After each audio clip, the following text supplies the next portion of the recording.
Chapter 2386. Ji Yunhuang lightly glanced at her, and with just a glance, the servant girl shut her mouth. She suddenly felt that the aura of this servant in front of her was frighteningly strong. When he lightly glanced at her, she felt her legs go soft. She did not dare to say anything else and agreed. Then she opened all the doors and windows in the room and extinguished the incense. Fresh air instantly rushed in, and the pungent fragrance in the room finally faded a lot.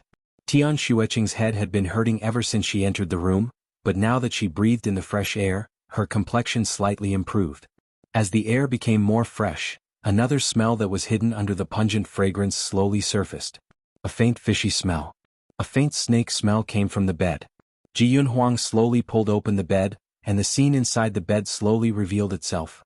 Just as the person inside the bed was about to be revealed, that person suddenly sat up straight and strangely laughed twice. Then he grabbed Ji Yunhuang. Ji Yunhuang was already prepared. His body slightly tilted and he dodged. At the same time he completely pulled open the bed. Tian Xueqing was stunned. The servant girl screamed and covered her mouth tightly, tears rolling down from her eyes. That person still had the face of young Master Su, and he was wearing a beautiful robe. What used to be his legs was now a long tail with a barb. Under the light, the barb flashed with an ice-cold green luster. With one look, one could tell that it was highly poisonous. Young Master Su coldly stared straight at Ji Yunhuang, releasing his killing intent without holding back. "Young Master? Is that you?" the young maidservant asked in a trembling voice. In response, young Master Su coldly smiled. That smile was strange and his mouth split open all the way to his ears, revealing a bloody mouth. The servant girl was so frightened that she retreated a few steps. She fell to the ground and muttered, "You are not my young master, you are not." At this time Ji Yunhuang and young Master Su were already entangled in a fight. Wherever the two of them went there would be a mess. The servant girl was extremely frightened and wanted to find a companion. She staggered and ran towards Tian Xueqing. Tian Xueqing looked at young Master Su's scarlet mouth and felt her whole body turn cold. She had never encountered such a strange situation. Yesterday he was still a person and today he had turned into a snake. However, she quickly calmed down. She asked the young servant girl, "After I left yesterday, did your young master do anything wrong?" Before Tian Xueqing left, she was certain that young Master Su was fine and that his injuries were about to recover. When she was an arm's length away from Tian Xueqing, a bright light suddenly flashed in front of her eyes. A transparent barrier enveloped her entire body. She was stunned. When she looked at Tian Xueqing, she discovered that she was also enveloped by a spherical barrier. Ji Yunhuang skillfully fought with young Master Su while explaining, "The two of you don't even have the strength to truss up a chicken. This is a barrier that protects you from outside but not inside. It can protect you from external harm, so don't come out." The maidservant was stunned. As if she was curious, she reached out her hand to touch the barrier, but she did not expect that her hand would pass through it directly. She was almost hit by young Master Su's tail. She quickly retracted her hand and stayed inside obediently. She looked at her non-human young master and replied with tears in her eyes, "Miss Ching, after you left, my young master walked around and felt that his injuries had healed." Chapter 2387. She replied with tears in her eyes, "Miss Ching, after you left, my family's young master walked around and found that his injuries were healed. Just as I was feeling happy for him, he suddenly fell to the ground. I was terrified and wanted to pull the bell, but the young master suddenly woke up. He smiled at me and then gently told me to close the door and windows and then use a strong incense. The young master has never been so gentle to me before, but I still remembered Miss' words and told him not to use incense. The moment I tried to persuade the young master immediately turned cold. I was so scared that I didn't dare to move. The young master suddenly smiled and told me again. This servant didn't dare to disobey and followed the young master's instructions. Tian Xueqing fell into deep thought. According to this servant girl's description, something was wrong with young Master Su after she left. Then why did the servant girl wait until today to pull the bell? Young Master Su suddenly swung his tail and hit the servant girl's barrier. The servant girl was so frightened that she squatted down and covered her head.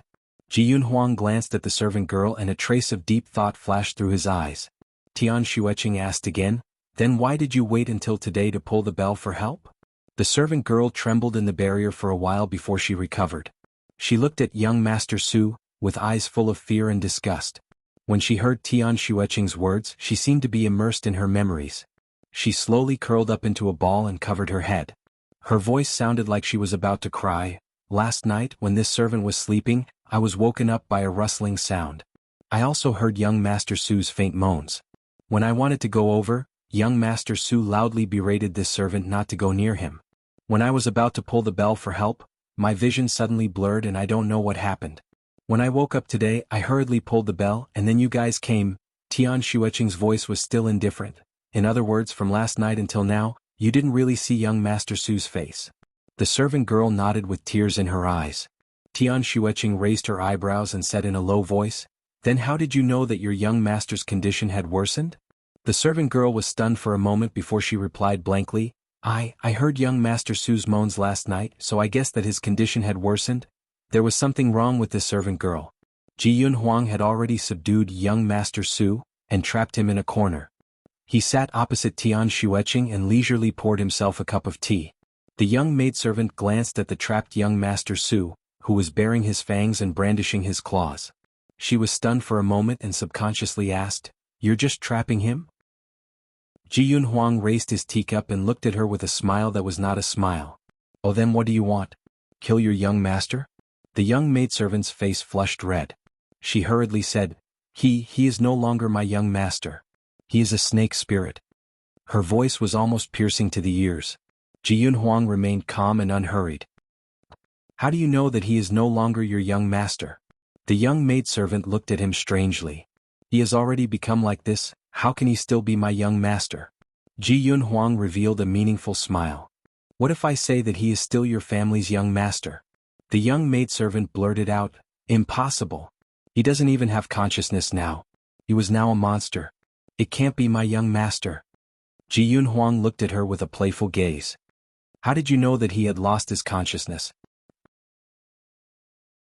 Chapter 2388. The young maidservant blinked her eyes and said in fear, "His eyes are filled with killing intent, and he hasn't said a single word from the beginning to the end. He's just killing. Quickly kill him, he's no longer my young master, Wu." Ji Yunhuang turned the teacup in his hand and said indifferently, "You are right. He doesn't have any consciousness, but do you know why?" The atmosphere seemed a little strange. The little maid felt that something was wrong and started to move back. However, on the surface she seemed to be very interested in Ji Yunhuang's topic and asked, "Why?" The teacup in Ji Yunhuang's hand fell to the ground and the broken pieces scratched the little maid's face. Blood slowly flowed out. At the same time he said softly, "Because he is being controlled." His voice was very soft, but when it fell on the little maid's heart, it was as heavy as a hammer. "Who is controlling him?" The little maid's voice trembled as she slowly moved her feet. Ji Yunhuang looked at her with a sharp gaze. "What do you think?" The little maid's expression changed. She suddenly turned around and ran towards the door. Just as she took a step, she bumped into the barrier. When she raised her head, she discovered that it was the barrier that Ji Yunhuang had used to protect her. She started to struggle with all her might and shouted, "What are you doing? Why are you trapping me?" Ji Yunhuang leisurely said, "Why are you running? Is it because you have a guilty conscience?" The little maid's pupils shrank. Then she shook her head fiercely and refused to admit it. "What do you mean? Are you saying that I am controlling my young master? How is that possible? I am loyal to my young master. Moreover, you also said that I am a weak girl who doesn't even have the strength to truss a chicken." Tian Xueqing suddenly said calmly, "The real mastermind is you. Don't pretend anymore." The little maid was stunned for a long time. Suddenly she crazily bumped into the barrier, wanting to escape. However, Ji Yunhuang's barrier was too strong. Even after bumping for a long time, the barrier did not budge at all. It was as if it had grown there. She sat on the ground and looked at Tian Xueqing with eyes full of hatred and confusion.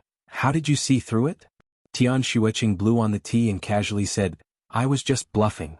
The little maid almost exploded in anger. She couldn't wait to break out of the enchantment and bite her to vent her hatred. Tian Xueqing slowly took a sip of tea and said faintly, "You have already exposed a lot of flaws. Don't you know that?" The young maidservant gritted her teeth. "What flaw?" Tian Xueqing glanced at her and was a little worried about the snake demon's IQ. "First of all, what have you been doing since you woke up and rang the bell? If you were a normal maidservant, you would be worried about your master who was lying motionless on the bed. If you pulled back the curtain, young Master Su would definitely attack you like how he attacked us. However, you are still alive. Either young Master Su didn't attack you, or you didn't pull the curtain at all. Either way, you're very suspicious. Second. As soon as we arrived, young Master Su immediately attacked us. Don't you think it's too deliberate? What was his motive for attacking us? Want to eat people? Then why didn't he do anything to you before? Thirdly, and this is also the most suspicious part about you. Young Master Su comes from an aristocratic family, and the rules in his residence are strict. As a servant, you keep saying, "Do you still need me to say more?" The young maid sat paralyzed on the ground, her eyes lifeless. Chapter 2389. Although Tian Xueqing was young, she was very observant. Her logical ability was also very strong and she was very sensible. Ji Yunhuang looked at Tian Xueqing with admiration. She was indeed worthy of being the person he loved. She had been so outstanding since she was young. The little maid came back to her senses and smiled sadly. She said sadly, "Yes, I controlled him, but I just wanted to kill him." Kill him. Suddenly, a strong killing intent burst out from her body. Her body suddenly became bigger and a green light flashed. A huge green snake that was dozens of meters long and as thick as a water bucket appeared in the barrier. It looked at Tian Xueqing with its cold eyes. "But now it was all destroyed by you. It doesn't matter, I can kill you first, then kill him." 1,000-year-old snake demon. Following the appearance of this snake demon, the temperature in the room became lower and lower. It was obviously midsummer, but the room was as cold as winter. Everything in the room was quickly freezing at a speed visible to the naked eye. Tian Xueqing's little face became more and more pale from the cold, and her hands and feet almost lost feeling. Ji Yunhuang's eyes darkened. With a wave of his hand, he added another barrier around Tian Xueqing. After that, he stuffed something into Tian Xueqing's bosom and said warmly, "Ah Qing, take this and step back." Tian Xueqing looked at the thing in her bosom and her eyes moved. It was a blue stone that was sparkling and translucent.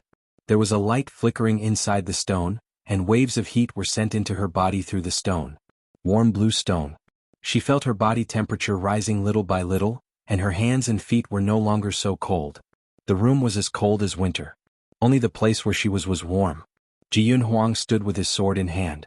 The huge green snake suddenly spat out a mouthful of black fog in their direction, trying to obstruct his vision. Ji Yunhuang ignored it and went forward. This level of poisonous gas could not hurt him at all. After the huge snake spat out the poisonous gas, it broke the barrier and suddenly turned around, breaking through the window and quickly flying out. She knew from the beginning that she was not this person's opponent. Of the 36 stratagems, escape was the best stratagem. She quickly flew in the air and looked back a few times. Then she sighed in relief. Fortunately, she ran fast enough and got rid of that person. Just as she was secretly rejoicing, a cold sword light flew over from afar. She couldn't dodge in time, and the sword light mercilessly cut her tail, causing blood to gush out instantly. She howled in pain and looked at the two people in front of her whose clothes fluttered as if they were out for a walk. Her vertical pupils gradually turned red. There was no way to escape. They could only fight to the death. It opened its bloody mouth and bit at the two of them. Ji Yunhuang placed Tian Xueqing on a cloud and raised his hand to cast a few barriers on her. Only then did he stand up to face the enemy. Only now did Tian Xueqing react. It was one thing for him to chase after the snake demon, but why did he have to carry her with him? There was nothing she could do to help. Her body moved a little, and the cloud beneath her trembled. Tian Xueqing's entire body froze. Heavens, she was sitting alone on a cloud. It was soft and thin. Looking down, she felt a little dizzy. Only those who had reached heaven rank level 2 could fly on clouds and condense them into a solid form. Could it be that this person had already reached heaven rank? On this continent, those who could reach heaven rank were as rare as phoenix feathers and unicorn horns. With this person's ability, it should be easy for him to get 1,000 taels of silver, right? Why did he have to sell himself to repay the debt?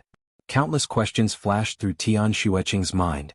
Her body was stiff as she obediently sat on the cloud.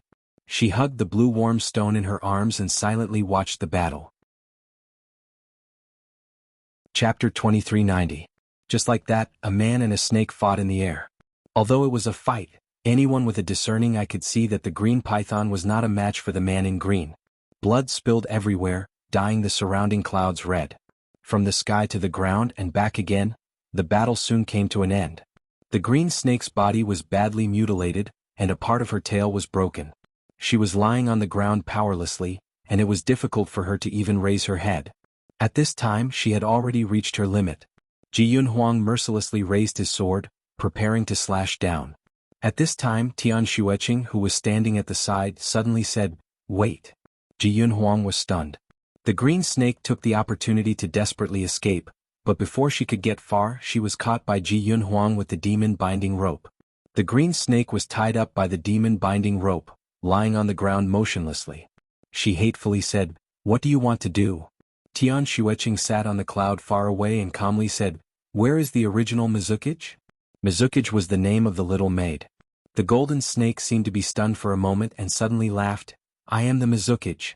I became his slave in order to kill him." Tian Xueqing was still indifferent. "You are not. Yesterday before I left you were the real Mizukage. Now you just changed into her appearance. Where is the real Mizukage?" The green snake looked up to the sky and hissed. A green light flashed on her body, and a woman in green clothes sat there covered in blood. Her eyebrows were enchanting, and the mole at the corner of her eye added a bit of innocence to her. She laughed and blood spurted out. "That bitch has already been eaten by me. Now even if you cut open my stomach you won't be able to find her. Ah, she has already melted. Ah." She laughed crazily but tears kept flowing out. Tian Xueqing's eyes turned cold and she no longer spoke. The green snake seemed to know that she was about to die.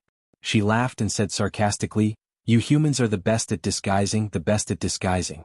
I have seen through you, ha. In your eyes it doesn't matter if humans do anything wrong to demons, but if demons want revenge you don't ask for the reason. You use the banner of justice to kill us and you still think that you represent justice. Ah. It's unfair. The heavens are unfair." The sword in Ji Yunhuang's hand paused for a moment. Green Snake cried out mournfully, "Make your move. Aren't you enforcing justice on behalf of the heavens? Do it." Ji Yunhuang moved his sword away and said indifferently, "I'll give you a chance to complain about your grievances." Green Snake was stunned and did not speak for a long time.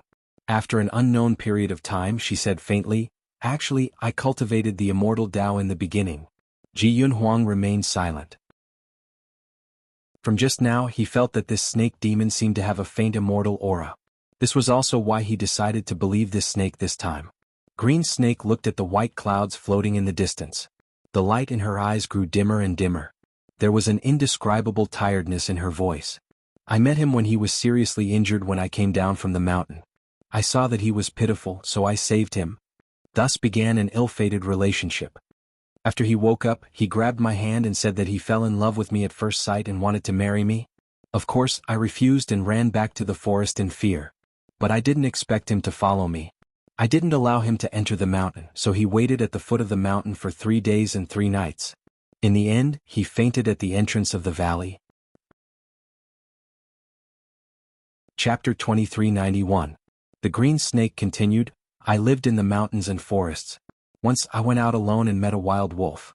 He came out of nowhere and stood in front of me stupidly, saying that he would not allow the pack of wild wolves to hurt me. He definitely did not know that it was a piece of cake for me to deal with that pack of wolves.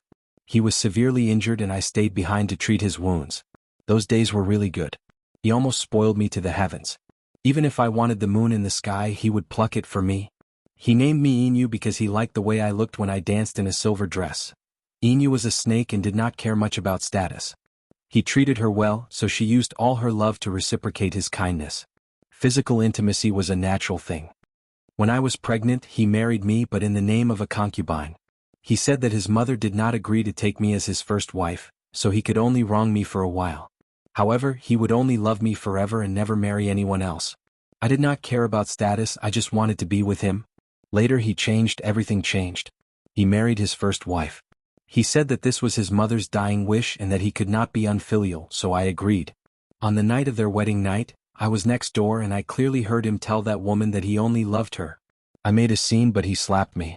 Then he applied medicine for me with heartache and said that he and that woman were just putting on a show, each taking what he needed. I believed him." Inu laughed sarcastically. "No matter what he said, I would believe him. It is not that I do not know some things but I am afraid to think about them." "What happened after that? Why did you degenerate into a demon?" Tian Xueqing asked. "He was destined to face a calamity of death when he was 20 years old. I changed my fate against the heavens and degenerated into a demon." Inu explained calmly, but Tian Xueqing could feel how dangerous that moment was. Changing one's fate against the heavens, The slightest mistake would have caused one's soul to dissipate. After I woke up, he treated me even better. I was also very satisfied with the birth of the child. Tian Xueqing suddenly had a strong intuition that something must have happened on the day Yinyu was born. The child was born and it was a human boy. I was so happy, but when I showed him, I found that his face was gloomy. Yinyu's big black and white eyes gradually became red, and her voice was full of strong hatred. After he held the child, he gave the child to that bitch Mizukic, and that bitch threw the child on the ground in front of me. My child. He had just been born and hadn't even opened his eyes to take a good look at the world before he was ordered to fall to his death by his father. How could he be so ruthless? How could he be so ruthless? The child was a human. He's innocent. Silver Feather's voice became more and more mournful, like a cuckoo crying blood. He already knew that I was the snake immortal. He already knew. The day our snake immortal gave birth was when she was at her weakest. He specifically chose that moment to attack me.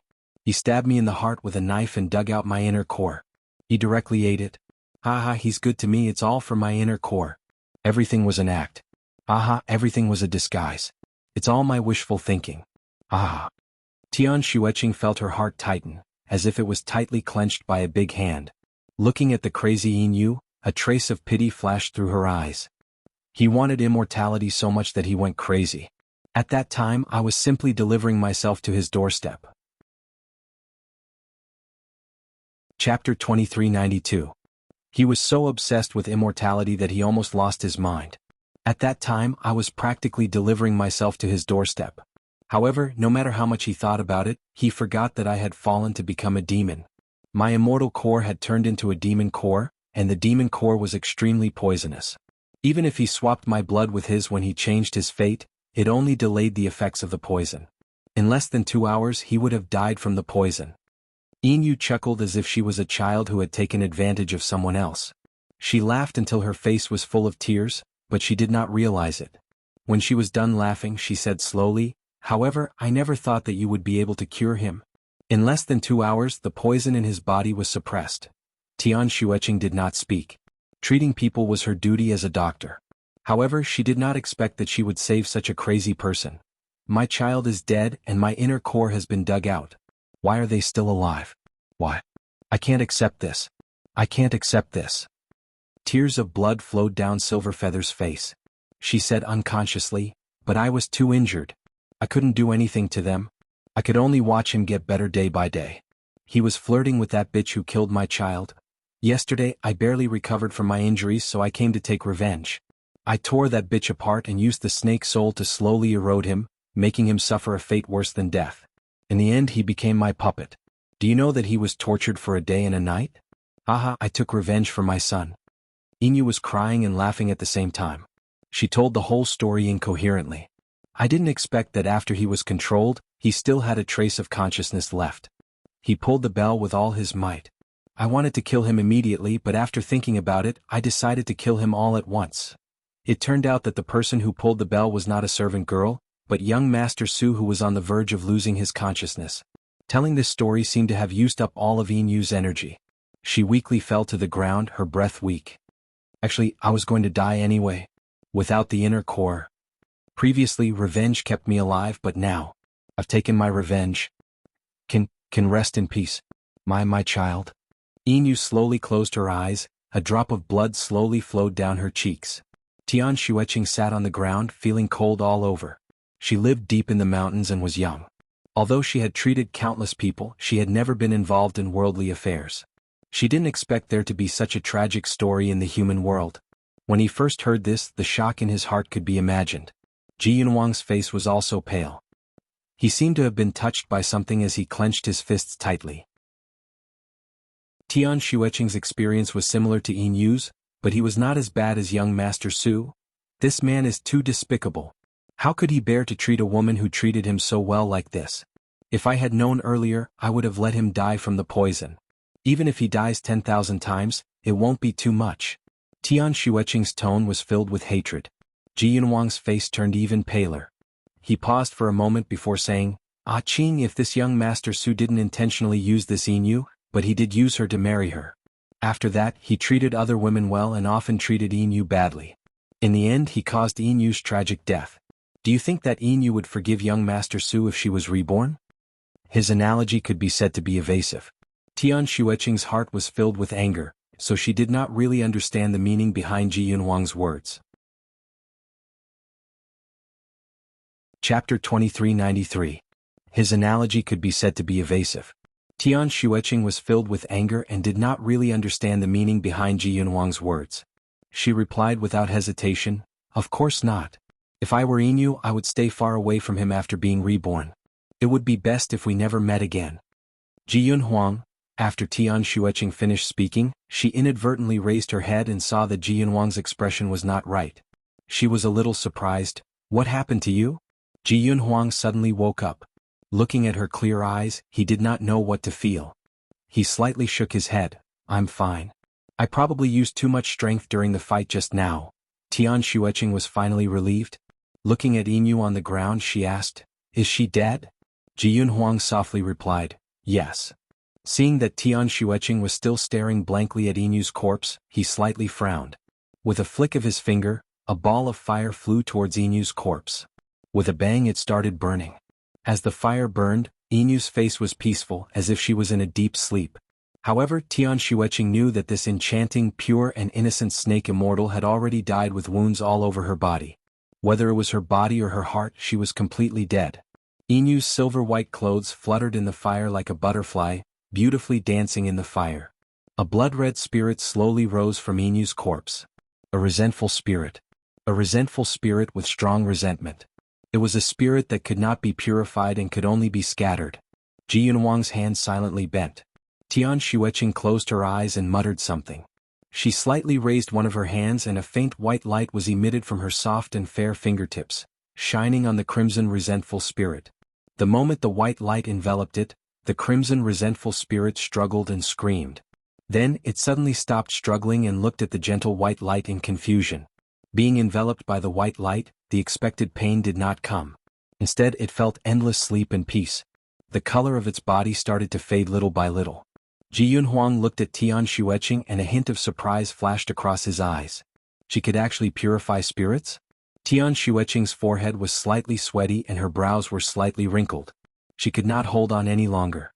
Seeing this, Ji Yunhuang flicked his finger and a ball of golden light enveloped Tian Xueqing. Tian Xueqing's brows gradually softened. Under the white light, the vengeful spirit slowly faded and became a pure white soul. Tian Xueqing waved her hand lightly, and the pure white soul flew over hesitantly, landing in Tian Xueqing's palm. An ethereal and slightly naive voice sounded, "Thank you?" After a pause, it added, "I'm sorry." She had once wanted to kill Tian Xueqing, but she did not expect Tian Xueqing to repay her evil with kindness and release her from purgatory. Tian Xueqing raised her hand and said, "Go. I hope you can meet the right person in your next life." The pure white soul slowly flew into the air and became fainter and fainter. Just as it was about to fade into a shadow, it turned back and suddenly said, "Cherish the person in front of you." It was unknown who it was talking to. After saying this, she completely disappeared from the world. Ji Yunhuang carried Tian Xueqing and flew back to her quiet spiritual courtyard. As for young Master Su's life and death, without Tian Xueqing's help, he would die in extreme pain within 2 hours. Tian Xueqing was also straightforward. The moment she landed, she immediately broke free from Ji Yunhuang's embrace and ordered, "Throw that young Master Su out." Chapter 2394. Ji Yunhuang rubbed his brows. "I'll throw him away later. Don't let him bite anyone." He would deal with that person cleanly and guarantee that he would not cause any trouble for Qin. Tian Xueqing thought about it and was about to say something when she suddenly saw Fen Shui running over. Tian Xueqing looked at the flustered Fen Shui and frowned. "Fen Shui, what's wrong? Why are you running?" Fen Shui gasped for breath and lowered her head. After a long time she finally said, Master is back." Tian Xueqing's eyes lit up and her voice was filled with unconcealable joy. "What did you say?" "Master is back." "Where is he now?" Ji Yunhuang stood at the side and his eyes slightly darkened. He had been with Tian Xueqing for so long, but he had never seen her so excited. Fen Shui finally gasped for breath and raised her head. Her face was filled with nervousness and helplessness. She looked at Tian Xueqing as if she was looking at a life-saving straw. "Master is back, but he was poisoned. He was sent up by someone." "Master was poisoned?" Tian Xueqing felt as if she was suddenly struck by lightning and her body went soft. She anxiously said, quickly bring me there. Fen Shui stumbled in front and Ji Yunhuang suddenly asked, where is your master now? Fen Shui was stunned and subconsciously replied, master is at his usual place in the recuperation park in the southeast corner in front. Before she could finish her words, Ji Yunhuang carried Tian Xueqing and flew towards the southeast. Fen Shui, Ji Yunhuang could feel that Tian Xueqing's body was slightly stiff and her hands and feet were slightly cold. Her eyes carried a trace of panic. He softly comforted her. Don't worry, have more confidence in your medical skills. He had never seen Tian Xueqing so flustered as if she had lost her backbone. Tian Xueqing's small face was pale. My master has a physique that is immune to poison. Logically speaking, he shouldn't have been poisoned. If he was poisoned, it could only be one of the 3 great poisons. Ji Yunhuang's heart sank. The 3 great poisons still had no cure. As soon as the 2 of them entered the house, they smelled a cold fragrance. A man in white was sitting on the bed. He had a handsome face and his temperament was as gentle as jade. His white clothes were of the most simple style, without any embellishments, but it made him look like a banished immortal. That person's lips were pale, and he looked a little weak as he leaned against the bed. When he saw Tian Xueqing running in, warmth flashed across his eyes. Although his voice was a little weak, it was still as warm as the spring breeze. Xueqing, master is back. After Tian Xueqing saw her weak master, there was no one else in her eyes. She plunged into Ji Mo's arms and buried her head in his chest. She said in a muffled voice, Master, you're finally back. As she spoke, she pressed her small head against Ji Mo's chest and closed her eyes to count his heartbeat. Then she used her mind to check his pulse. Ji Mo didn't stop her and let her lie on his body to feel his pulse. When Tian Xueqing raised her head, he asked with a smile, Xueqing, have you found out what kind of poison is in master? His tone was indifferent, as if he didn't take the matter of him being poisoned to heart. He even wanted to test Tian Xueqing. Tian Xueqing's small face was pale and her hands were trembling. But looking at her calm master, she also slowly calmed down. She briefly and rationally analyzed the results of her pulse to her master and finally concluded, Master, you've been poisoned by the ice soul poison. Chapter 2395. The ice soul poison was one of the 3 great poisons. The poisoned person would gradually stiffen within 10 days. Even if it was summer, it would be of no help. From the skin to the inside, inch by inch, the person would be frozen to death even in summer. GMO patted her head and smiled faintly, that's right. It's ice soul poison. Tian Xueqing grabbed GMO's sleeve with hope. Master, do you have a way to detoxify it? GMO muttered to himself for a moment and then slowly said, when I was first poisoned, I didn't have a way to detoxify it. I could only slowly search for a way. I finally found a way, but it can only delay the onset of the poison. I can't completely detoxify it. Therefore, I came back this time to see if Xueqing has any good ideas. Tian Xueqing looked at her master with wide eyes. Even her master has no way. She desperately searched her mind, trying to find a good way to save her master. However, how could she find one in such a short time? She anxiously paced around the room. Because she was too anxious, sweat appeared on her forehead. Xueqing, I've taught you before that as a doctor, you must not be impatient. The more serious the illness, the more you must be calm. Calm down and think slowly. GMO said in a deep voice. Tian Xueqing's heart trembled. She looked at her master and GMO nodded slightly at her. She slightly closed her eyes and tried to calm down the chaotic emotions in her heart. After thinking for a moment, she secretly sighed. Disciple still doesn't have a specific method. Master, why don't you tell Disciple how you suppress the poison? From this perspective, I might be able to come up with a new idea. GMO nodded and began to tell Tian Xueqing his method of suppressing the poison. Tian Xueqing sat at the side and listened seriously. Occasionally she would ask a question or two. GMO patiently answered her questions. A master and a disciple. One asked and one answered. The 2 of them got along very well. When Tian Xueqing threw herself into GMO's arms, GMO did not have any reaction. It was obvious that he was used to it. The 2 of them had a very close relationship. There was almost no room for a third person to come in between them. Ji Yunhuang had been standing there the whole time. He was usually the center of attention, but now he was like a shadow in the background. No one noticed his existence. That little girl's entire heart was filled with thoughts of her master. Ever since she entered this room, she hadn't even glanced at him once. Perhaps she had already forgotten about his existence. His face was slightly pale and his thin lips were tightly pursed. He looked straight at the two people who were gathered together to discuss medicine. The two people were so intimate as if there was no one else around, and he felt that he was a little unnecessary. After all, he had been through a lot. From Tian Xueqing's interaction with GMO, he could tell that Tian Xueqing had feelings for GMO. He felt as if he had stepped into icy water, and his entire body was cold. When GMO raised his eyes, he inadvertently swept his gaze over the person standing in the shadows. He took a closer look and found that the figure was somewhat unfamiliar. His face was hidden in the darkness, and although he was wearing the clothes of a servant, there was still a natural air about him. GMO searched his mind for a long time, and once again confirmed that there was no such servant on his tranquil mountain. It wasn't that GMO had a good memory, but rather that it was hard to forget someone like Ji Yunhuang after seeing him once. GMO turned his head and asked, "You are?" Ji Yunhuang was in a daze, and for a moment he didn't hear what this person said, so he didn't say anything. When he was quiet, he had a noble and cold aura. Chapter 2396. When he was calm, he had a noble and cold aura. He did not like to show his emotions, so at this moment he looked somewhat cold, as if he disdained to answer Jimo's question. Tian Xueqing looked at him coldly. She did not want to see anyone disrespect her master. She faintly opened her mouth and said, "Master, he is a patient that I saved. Because he didn't have enough money on him?" Speaking up to this point, she paused for a moment and looked at Ji Yunhuang before continuing, "So he stayed behind to help me repay the debt. Now he is just a servant, so you don't need to pay attention to him." Ji Mo's eyes flashed with a trace of deep thought, but he did not say anything. Ji Yunhuang's face slightly changed. He might ignore other people's words, but he would never ignore Tian Xueqing's. A servant was already. Until now, he was just an unimportant servant in her heart. Previously, Tian Xueqing treated him as her sky and carefully brought everything she had to him. However, he abandoned her like a worn-out shoe and trampled on her sincerity.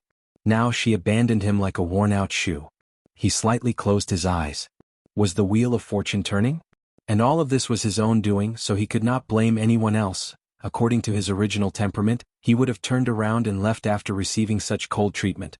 But now, even if everything in front of him was dazzling, he did not want to leave as if his feet were nailed to the ground. At this moment, Tian Xueqing's thoughts were all on her master, so she did not notice Ji Yunhuang's depressed mood. She took his pulse and poured water for him. She was very attentive and busy like a little bee. Ji Yunhuang just stood there and watched, motionless like a piece of wood. He thought back to the time when he was sick. At that time, Tian Xueqing had just started following him. She didn't care if he was as cold as ice towards her. She would keep circling around him like this. He only had to look at her or say a few words to her, and her eyes would light up for an entire day. The past was gone with the smoke and could no longer be chased. That year, Tian Xueqing also died on that plateau because of him. Now that she had been reborn, she no longer had any memories of him. In her eyes, he was just a servant. His heart began to ache again, and there was a sour feeling in it. His face became even paler, and his gaze towards Tian Xueqing became even deeper. "Your servant doesn't seem to be feeling well?" GMO finally noticed him. This servant's face was abnormally pale. A doctor has the heart of a parent. This sentence is most deeply reflected in GMO. He is injured like this, but he still has the heart to pay attention to others. Tian Xueqing finally turned around and glanced at Ji Yunhuang. "Are you not feeling well?" Ji Yunhuang was stunned for a moment. He looked at her and nodded slightly. Subconsciously, he hoped that Tian Xueqing would also circle around him, even if it meant that she would give him some of her attention. He thought that Tian Xueqing would come over and check his pulse after he admitted that he was not feeling well. However, she just said, "If you are not feeling well, go back and rest. I will give you half a day off today." After she finished speaking, she began to circle around her master again. Ji Yunhuang took a light breath and secretly adjusted his emotions. He smiled and said, "It's fine. I can still hold on." He then looked at GMO and said, "I wonder if I can take your pulse?" GMO's gaze turned to him. "Do you know medicine?" Ji Yunhuang smiled. "I know a little." Chapter 2397. He had a kind of aura, and this kind of aura made people feel an inexplicable desire to submit to him. GMO extended his wrist. "Then I'll have to trouble you." Ji Yunhuang did not stand on ceremony. He sat in front of Ji-Mo's bed and immediately took his pulse. Ji-Mo looked at him and faintly felt that the person in front of him was not simple. Ji-Mo was different from Tian Xueqing. Tian Xueqing stayed in the Medicine Valley every day and only dealt with patients, so she was not in tune with the current situation. However, Ji-Mo had been wandering around for many years and naturally trained a pair of sharp eyes. After Ji Yunhuang finished taking his pulse, Ji-Mo asked, "How is it?" Ji Yunhuang's eyes were calm. "You are not suffering from the same poison." Ji-Mo's expression changed. He was indeed suffering from two types of poison. However, the ice soul poison was the most overbearing and the most fatal one. Although the other poison was not easy to cure, it was not fatal. Therefore he did not care about it for the time being. He nodded in acknowledgement. Ji Yunhuang said, "Originally the hallucinatory flower poison in your body was not fatal. However, once it combined with the ice soul poison, it would produce another type of poison." He spoke frankly with assurance. Even Tian Xueqing, who was deep in thought, was attracted by his words. When Ji-Mo finished listening, he could not help but clap his hands. "So you are also a medical grandmaster. I have neglected you.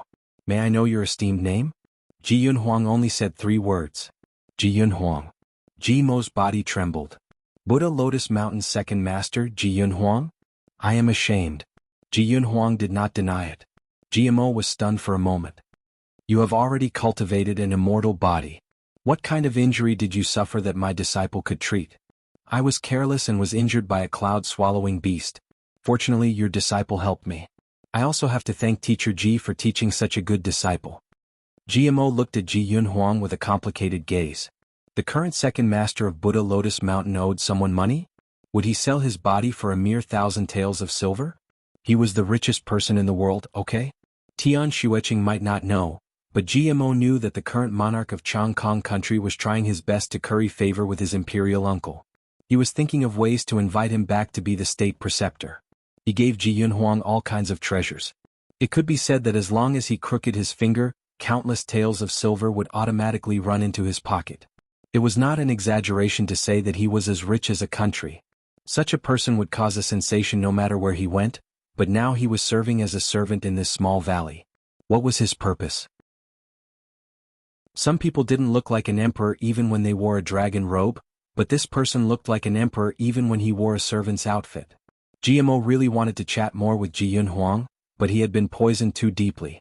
His mind was in a bad state, and after talking for a while he felt dizzy. Although Ji-Mo had managed to slow down the effects of the poison, the ice soul poison was slowly eroding his body. The only reason he had been able to hold on until now was because of his last breath. Now he finally couldn't hold on any longer. He slumped onto the bed, white frost forming on his forehead. Tian Xueqing jumped in fright and touched her master's forehead. She called out to her master twice, but she didn't get any response. She panicked and couldn't help but shout angrily at Ji Yunhuang, "My master is already so weak, why are you chatting with him so much?" She pushed Ji Yunhuang away and busied herself around her master. Ji Yunhuang was pushed back a step by her, and his expression changed slightly. He pursed his lips and looked at Tian Xueqing, who was busying herself around Ji-Mo. He said in a deep voice, "I have a way to alleviate the effects of the poison. Let me try." Tian Xueqing was so anxious that her forehead was covered in sweat. When she heard his words, she asked, What way?" Chapter 2398. Ji Yunhuang did not beat around the bush. "Cooperate with me." He began to quickly explain the precautions. Tian Xueqing's expression changed slightly. This method was considered unconventional in the medical field. If it was not done properly, the patient's life would be lost. She looked at Ji Yunhuang suspiciously. She was still young and impatient, so she spoke rashly. "This method won't work, right? If it fails, my master's life will be gone. It might not matter to you, but to me, my master—" She was interrupted by Ji Yunhuang before she could finish her sentence. "If anything happens to your master because of this, I will pay with my life." Tian Xueqing was speechless. Ji Yunhuang pursed his lips and looked at her with a sharp gaze. "Do you believe me now?" Tian Xueqing's heart skipped a beat. She looked at her master. Ji-Mo's complexion was getting worse and worse. His limbs and torso were covered in thin ice. She had already found a way to treat her master's poison, but she needed time. She still needed a whole day. "How long can your method delay my master's death?" 2 days. I can guarantee that he will be fine for 2 days. Tian Xueqing finally let out a sigh of relief. Alright, we will use your method. Ji Yunhuang did not say anything. He immediately began to work while Tian Xueqing cooperated with him. Both of them were experts and cooperated very well. After working for a while, they finally forced the poison to Ji Mo's arm and temporarily stopped the spread of the poison. Tian Xueqing slowly walked out of the preservation garden. Ji Yunhuang followed beside her without saying a word. After a while, he suddenly asked in a low voice, "Is your full name Xueqing?" Tian Xueqing's mind was filled with her master's illness. She subconsciously replied, "No, my full name is Tian Xueqing." Although he was already prepared, the moment he heard this name, Ji Yunhuang clenched his fists and his heart began to beat faster. "Who gave you this name?" Tian Xueqing looked at him as if she was surprised that he would ask such a question. However, she was not prepared to tell him the truth, so she changed the topic. She took out a blue stone from her bosom and shook it in her hand. "Young Master Ji, as far as I know, a small piece of blue warm stone is worth thousands of gold taels. As for such a large piece, I'm afraid it's priceless, right?" Ji Yunhuang was after all an old fox. From the moment she took out the blue stone, he knew that something was wrong. He immediately thought of an excuse. "A friend lent it to me. I can't use it as collateral." Tian Xueqing said with a faint smile, "Since your friend is so generous, I'm sure he won't mind redeeming you." Ji Yunhuang sighed. "It's a pity that he died young. This stone became the only thing he left with me." Tian Xueqing took another deep breath and said, "You're still the second in command of the Buddha Lotus Mountain, the #1 sect in the world." Ji Yunhuang once again cut her off. "No matter how big the sect is, I'm still clean." Tian Xueqing. "So no matter what, he had no money?" Ji Yunhuang opened his mouth and asked, "Your relationship with your master, has it always been this good?" Looking at the interaction between Tian Xueqing and GMO, he felt a strong sense of crisis. It must be known that a relationship between a master and a disciple could also develop into a romantic relationship. For example, his grandmaster Shinjioli and Ning Xuema. Tian Xueqing nodded. "It was my master who saved me. He even raised me up and taught me medicine. My master is the closest person to me in this world." Chapter 2399. Tian Xueqing nodded her head. "It was master who saved me, raised me up, and taught me medicine. Master is the closest person to me in this world." As she said this, Tian Xueqing's eyes seemed to sparkle with starlight, and her eyes were astonishingly bright. Ji Yunhuang's heart sank. She used the word closest to her, not family. Looking at her bright eyes, his heart felt like it had been cut by a knife. She was so happy, but it was for another man. He took a light breath and said in a casual tone, "A teacher for a day, a father for life. You are naturally his closest family. He will treat you like a father." Tian Xueqing's eyes dimmed and she said indifferently, "Xueqing does not have parents, so I don't know the kindness of my parents. I only know that master is the person closest to me in this world. Even if I have to sacrifice my life, I will save him. If anything happens to him, I am afraid that I will not be able to live on." Ji Yunhuang was speechless. Tian Xueqing felt that the atmosphere around her was not right. She raised her head and saw Ji Yunhuang looking down at her. His gaze was extremely oppressive. His figure was tall and straight, and Tian Xueqing was not tall enough. She was suppressed by his invisible aura, causing her heart to palpitate. She subconsciously took a few steps back, creating a safe distance. She frowned slightly. What does this person want to do? His gaze is so strange. She was really on guard against him, and all of this was because he asked for it. She was still a child, so she did not know anything. Ji Yunhuang took a light breath and suppressed the tumultuous emotions in his heart. "Don't be afraid, I can help you. You are too tired today, so go back and rest first. If you need any herbs, you can tell me and I will help you pick them." Although he did not like GMO, since GMO was the most important person to Tian Xueqing, he had to save him. Tian Xueqing was now even more wary of him. She shook her head and said, "There is no need. These herbs are not easy to pick, and they can easily be mixed up with other herbs. I will do it myself."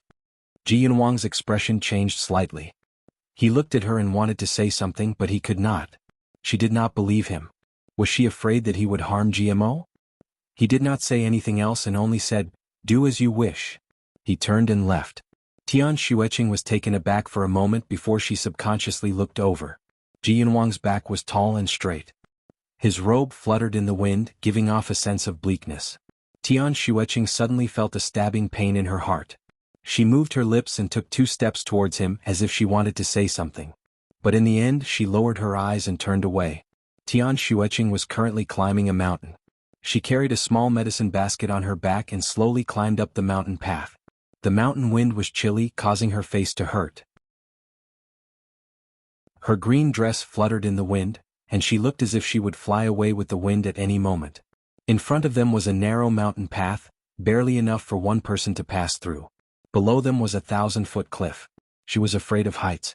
Tian Xueqing's face was slightly pale as she asked Wang Kai, "Are you sure that the netherworld flower is not far ahead?" Wang Kai Piglet closed its eyes and sniffed carefully. Then it nodded firmly. "Yes, master. The smell of the netherworld flower is very strong. I'm sure it's right in front. However, master, the path ahead is very dangerous." Tian Xueqing's footsteps paused for a moment before she slowly walked towards the small path. The longer the poison stays in her master's body, the greater the damage to her master's body. Chapter 2400. The longer the poison stayed in her master's body, the more damage it would cause to her master's body. Therefore, on the second day she went up the mountain to pick herbs with Wang Kai Piglet by her side. She had to climb up the mountain as soon as possible to get the netherworld flower. She moved bit by bit, not daring to look down. The cliff below was so deep that it made her dizzy. Tian Xueqing walked on this path for less than 10 minutes, and her forehead was covered in cold sweat. The strong mountain wind blew, leaving behind a chill. The wind blew so hard that she almost couldn't stand still, and her body couldn't help but sway a few times. Wang Kai Piglet walked behind her and didn't even dare to breathe loudly, fearing that it would startle its master.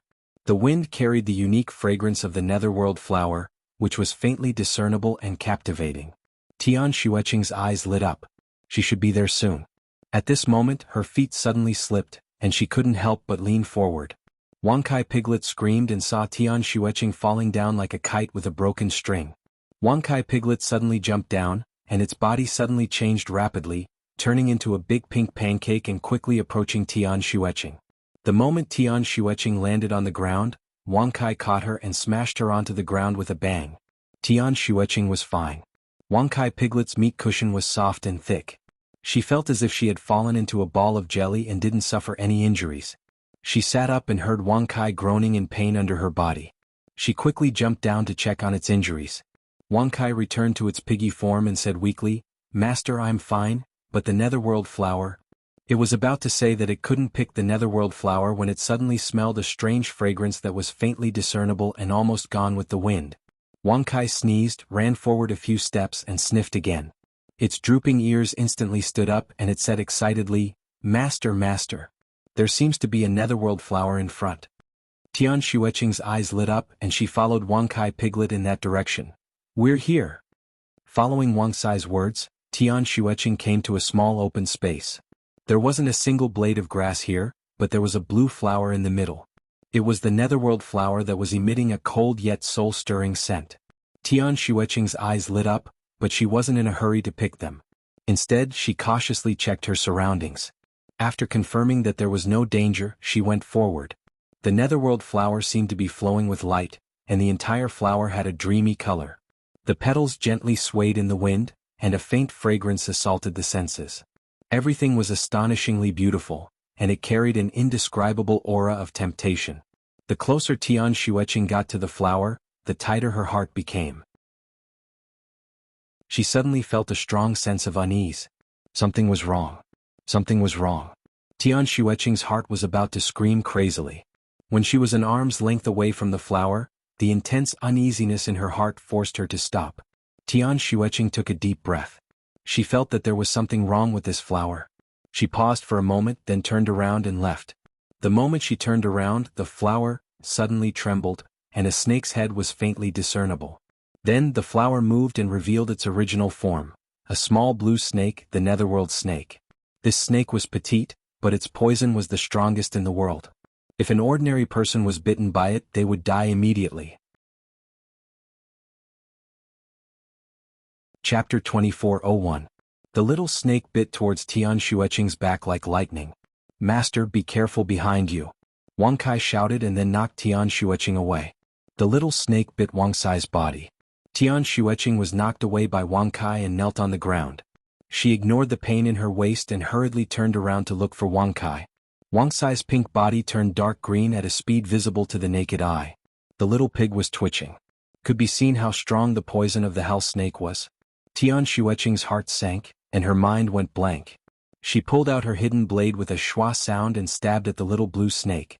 Although Tian Xueqing's martial arts were not strong, her calculation ability was extraordinary. Although the sword was hurried, she was not panicked. She had calculated the angle and was sure that she could stab that damn snake. However, she did not expect that the moment she stabbed it, the snake actually dodged with lightning speed and bit her wrist with great accuracy and viciousness. Tian Xueqing was shocked and reflexively blocked with her hand. The snake bit the sword and the green venom flowed along the sword. Wherever the venom passed, the sword would be corroded. Tian Xueqing's pupils shrank and she threw the sword and the snake away. Then she bent down and quickly picked up the little pig, turned around and ran away. While running, she patted the little pig in her arms. Wang Kai, wake up. She was very anxious. If Wang Cai's poison was not cured, it would be fatal. But she had no time to protect herself, so she did not have time to detoxify Wang Kai. Wang Kai groaned and slowly woke up. Its vision was very blurry and the venom had already entered its eyes.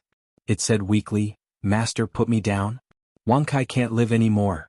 Tian Xueqing's heart ached and her nose was sour. Tears almost fell out, but she held it back and said with a fierce voice, "No.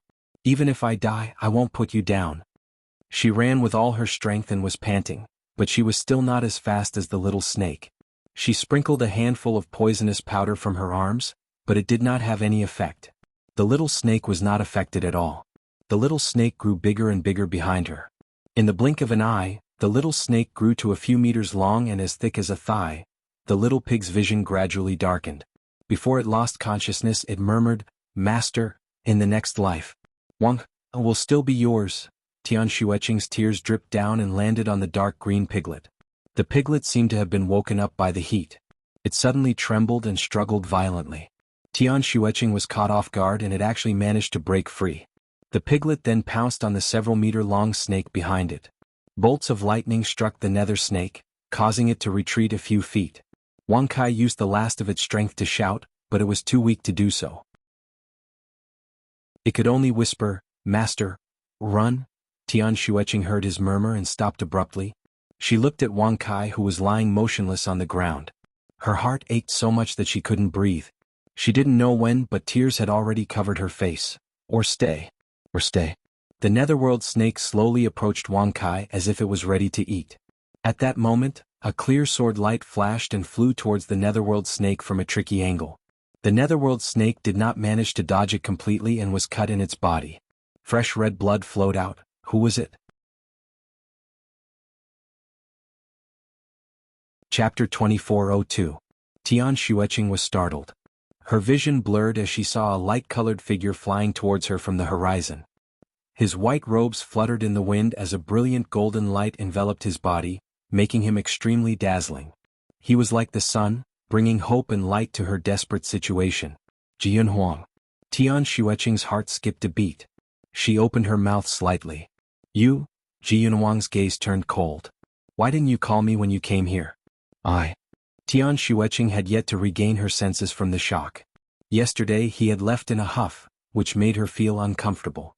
Furthermore, she had little pig Wang Kai who could use the lightning technique by her side, so she came alone. She took a deep breath. "I didn't think it would be so dangerous. I used to pick herbs alone." She was just used to being alone. After saying this, she hurriedly looked at little pig. Suddenly she screamed, "Save Wang Kai." The snake had not given up on little pig. Its long body flashed as it pounced on little pig who had fallen to the ground. The sword light suddenly flashed and with a sharp whistling sound, it formed a blue sword array and trapped the hell snake. No matter how nimble it was, it could not escape from this inescapable net. Its body was pierced several times, and its blood dyed the grass red. It slowly seeped into the soil, and the grass seemed to have been corroded by its blood as it was instantly charred black. The hell snake softly fell to the ground, its breath weak. Jianghu trapped the hell snake but did not immediately kill it. He took out a small jade bottle from somewhere and took some of its blood. Then he used a special method to extract the hell snake's venom and dripped it into the jade bottle. After that, he killed the hell snake with a single slash. Then he turned his sword and took out its green inner core. He cast a cleansing spell on it and threw it to Tian Xueqing along with the bottle. Ji Yunhuang peeled the snake's skin and said indifferently, "Let Wang Kai take the inner core first. Half of the antidote in the bottle should be taken externally and the other half should be taken orally." Tian Xueqing caught it, nodded and ran towards Wang Kai. Tian Xueqing understood this method of detoxification, but she did not expect Ji Yunhuang to know it so clearly and be so familiar with it. Tian Xueqing took the jade bottle and pressed it on a certain spot on Wang Kai's body. Wang Kai involuntarily opened its mouth. She fed Wang Kai the nether snake's nether elixir and then applied half of the antidote on the outside and the other half on the inside.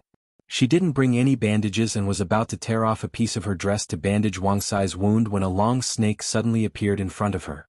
Her face paled. She did not know when Ji Yunhuang had finished skinning the snake. At this moment, he was standing beside her with a small strip of snake skin in his hand. Use the snake skin of the netherworld snake to bandage Wang Kai. It will help it recover faster. Tian Xueqing looked at the snake skin and was stunned for a moment, but she still took it. Her actions were fast and professional. In just a moment, Wang Kai's wound was bandaged. The antidote took effect very quickly. The dark green piglet's color began to fade bit by bit. It was no longer as green as before.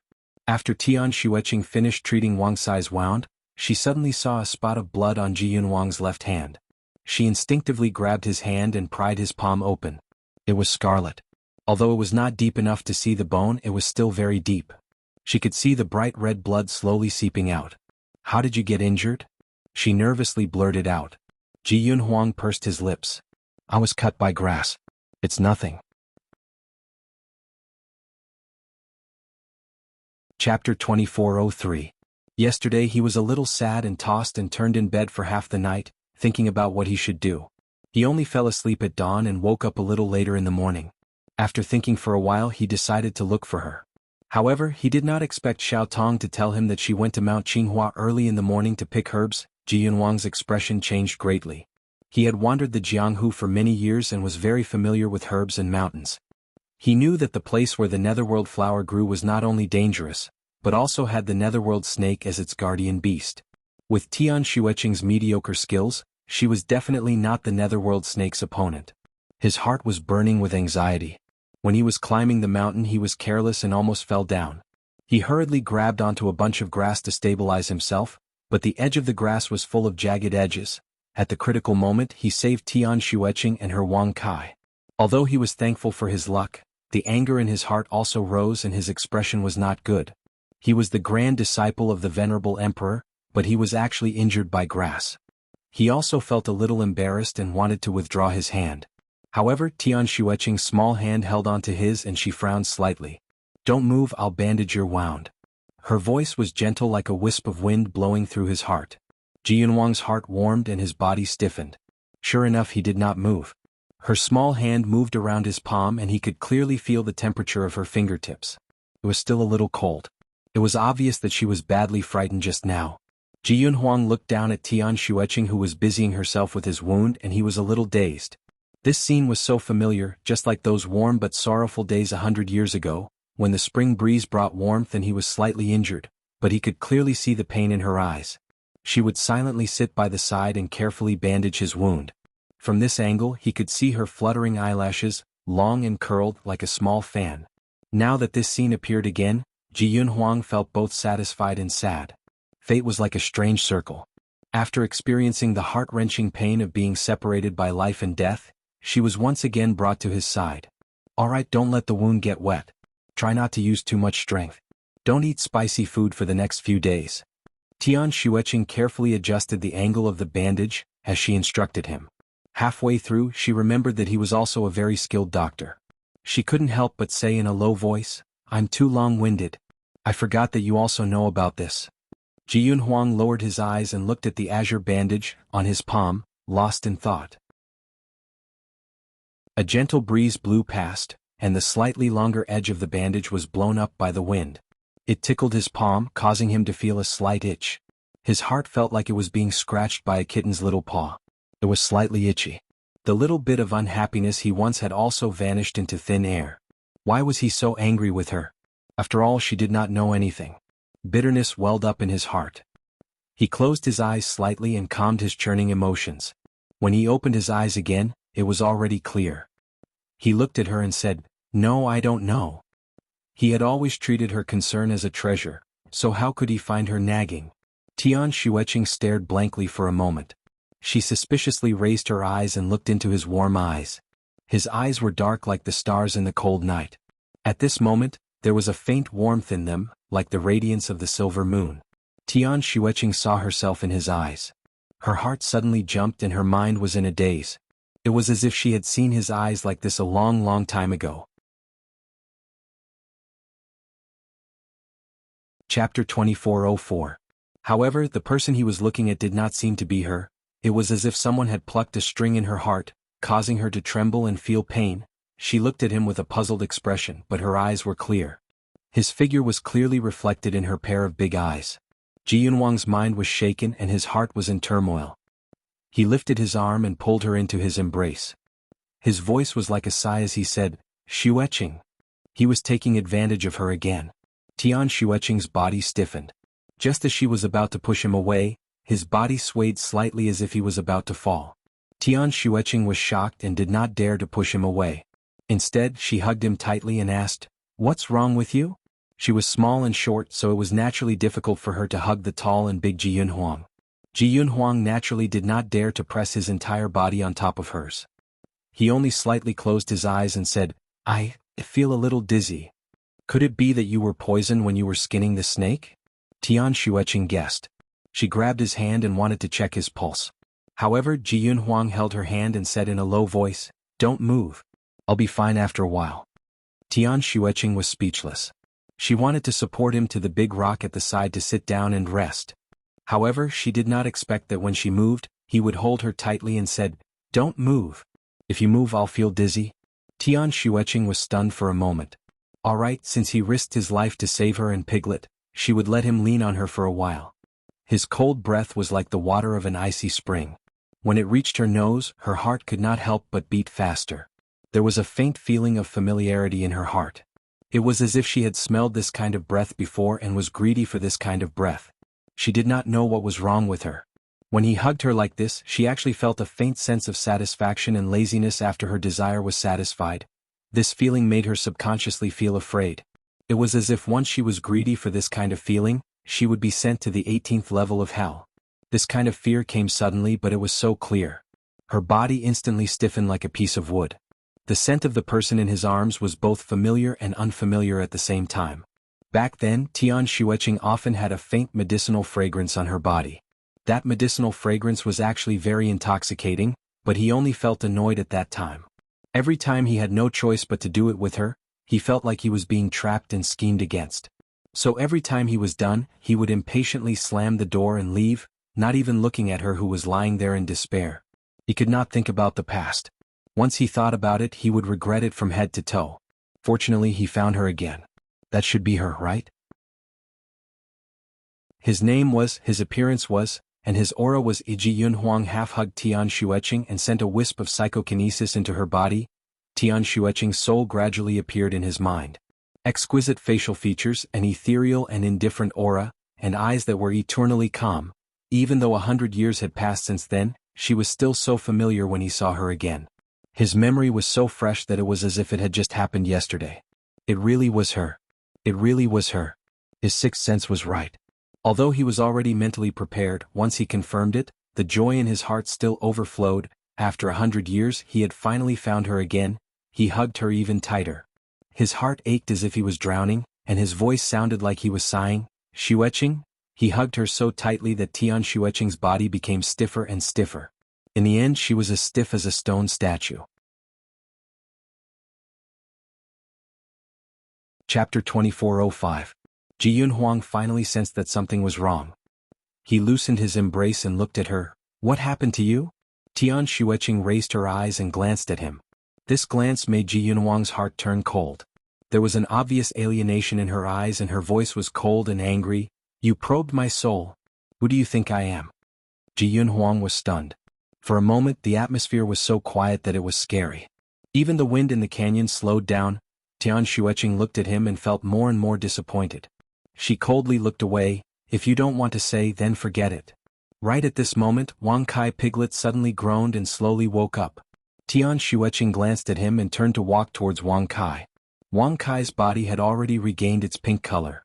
It stood up shakily and threw itself into Tian Xueqing's embrace. "Master?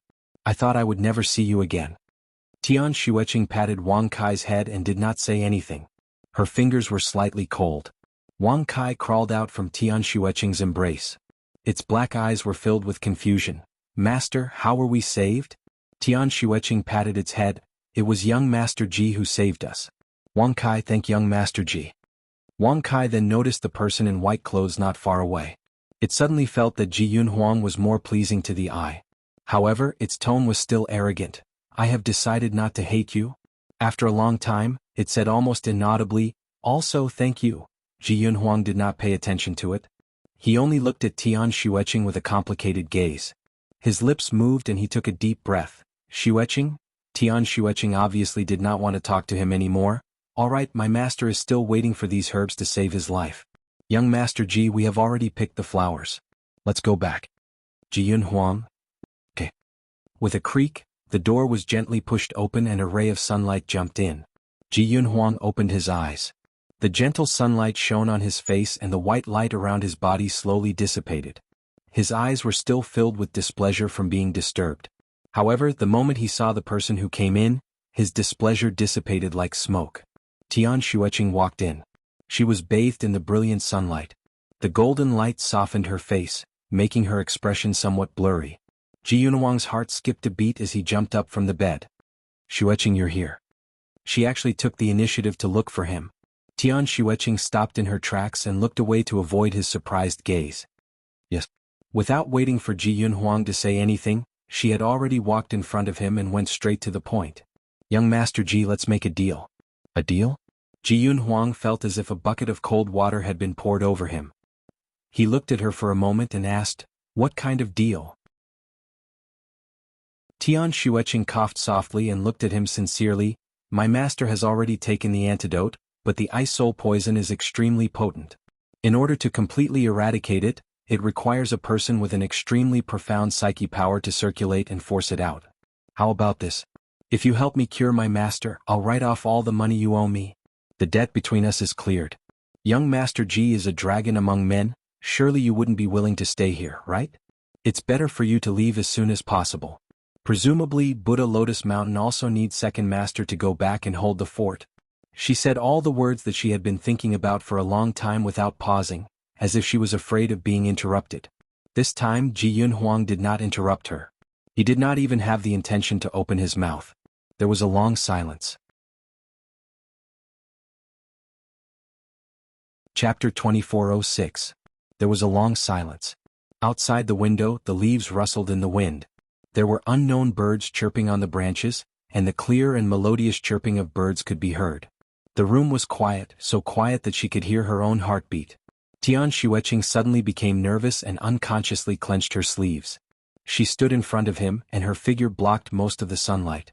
Only a small amount of sunlight passed through and shone on his body. Ji Yunhuang lowered his eyes, and his eyelashes left a faint shadow under his eyelids. In this half-light and half-dark situation, his expression was somewhat unreal. She slightly turned her body, and more sunlight shone on his body. He seemed to be unaccustomed to the sudden sunlight and slightly closed his eyes. Tian Xueqing suddenly realized that Ji Yunhuang's face was somewhat pale. She was about to say something, but he had already opened his eyes. The bright sunlight shone on his face, but it did not reach his eyes. His eyes were extremely dark, like a ball of thick ink that could not be melted without a trace of light. The pain disappeared in an instant, and it was so fast that Tian Xueqing thought that she was seeing things. He finally opened his mouth. His voice was somewhat low and hoarse, and he lightly said a word. "Good." He smiled again and said, "Good." His smile made Tian Xueqing's heart ache. But his word also made her sigh in relief. She ignored the indescribable pain in her heart. Her eyes lit up with joy. "Good, then come over in the afternoon. I will go and prepare first. You can continue meditating. I will not disturb you." Then she turned around and walked out. The door opened with a creak and then suddenly closed. The sunlight was blocked outside. Ji Yunhuang opened his eyes and smiled bitterly. Meditating required a calm mind. If he meditated now, he was afraid that he would suffer from qi deviation. In a quiet room, Tian Xueqing looked at the two people sitting on the wooden bed, and her eyes could not hide her nervousness. GMO, who was wearing a green robe, sat in front of her. His body was surrounded by a white light, and as the white light became stronger, his pale face slowly improved. Blue ice crystals continuously fell from his fingertips. Ji Yunhuang was dressed in a white robe with complicated dark patterns embroidered with silver thread. The silver patterns flickered as the white light in his palm flickered. His eyes were slightly closed and his handsome face was slightly pale. He placed his palm on Ji Mo's back and a white light surged. More and more ice crystals fell from Ji Mo's fingertips.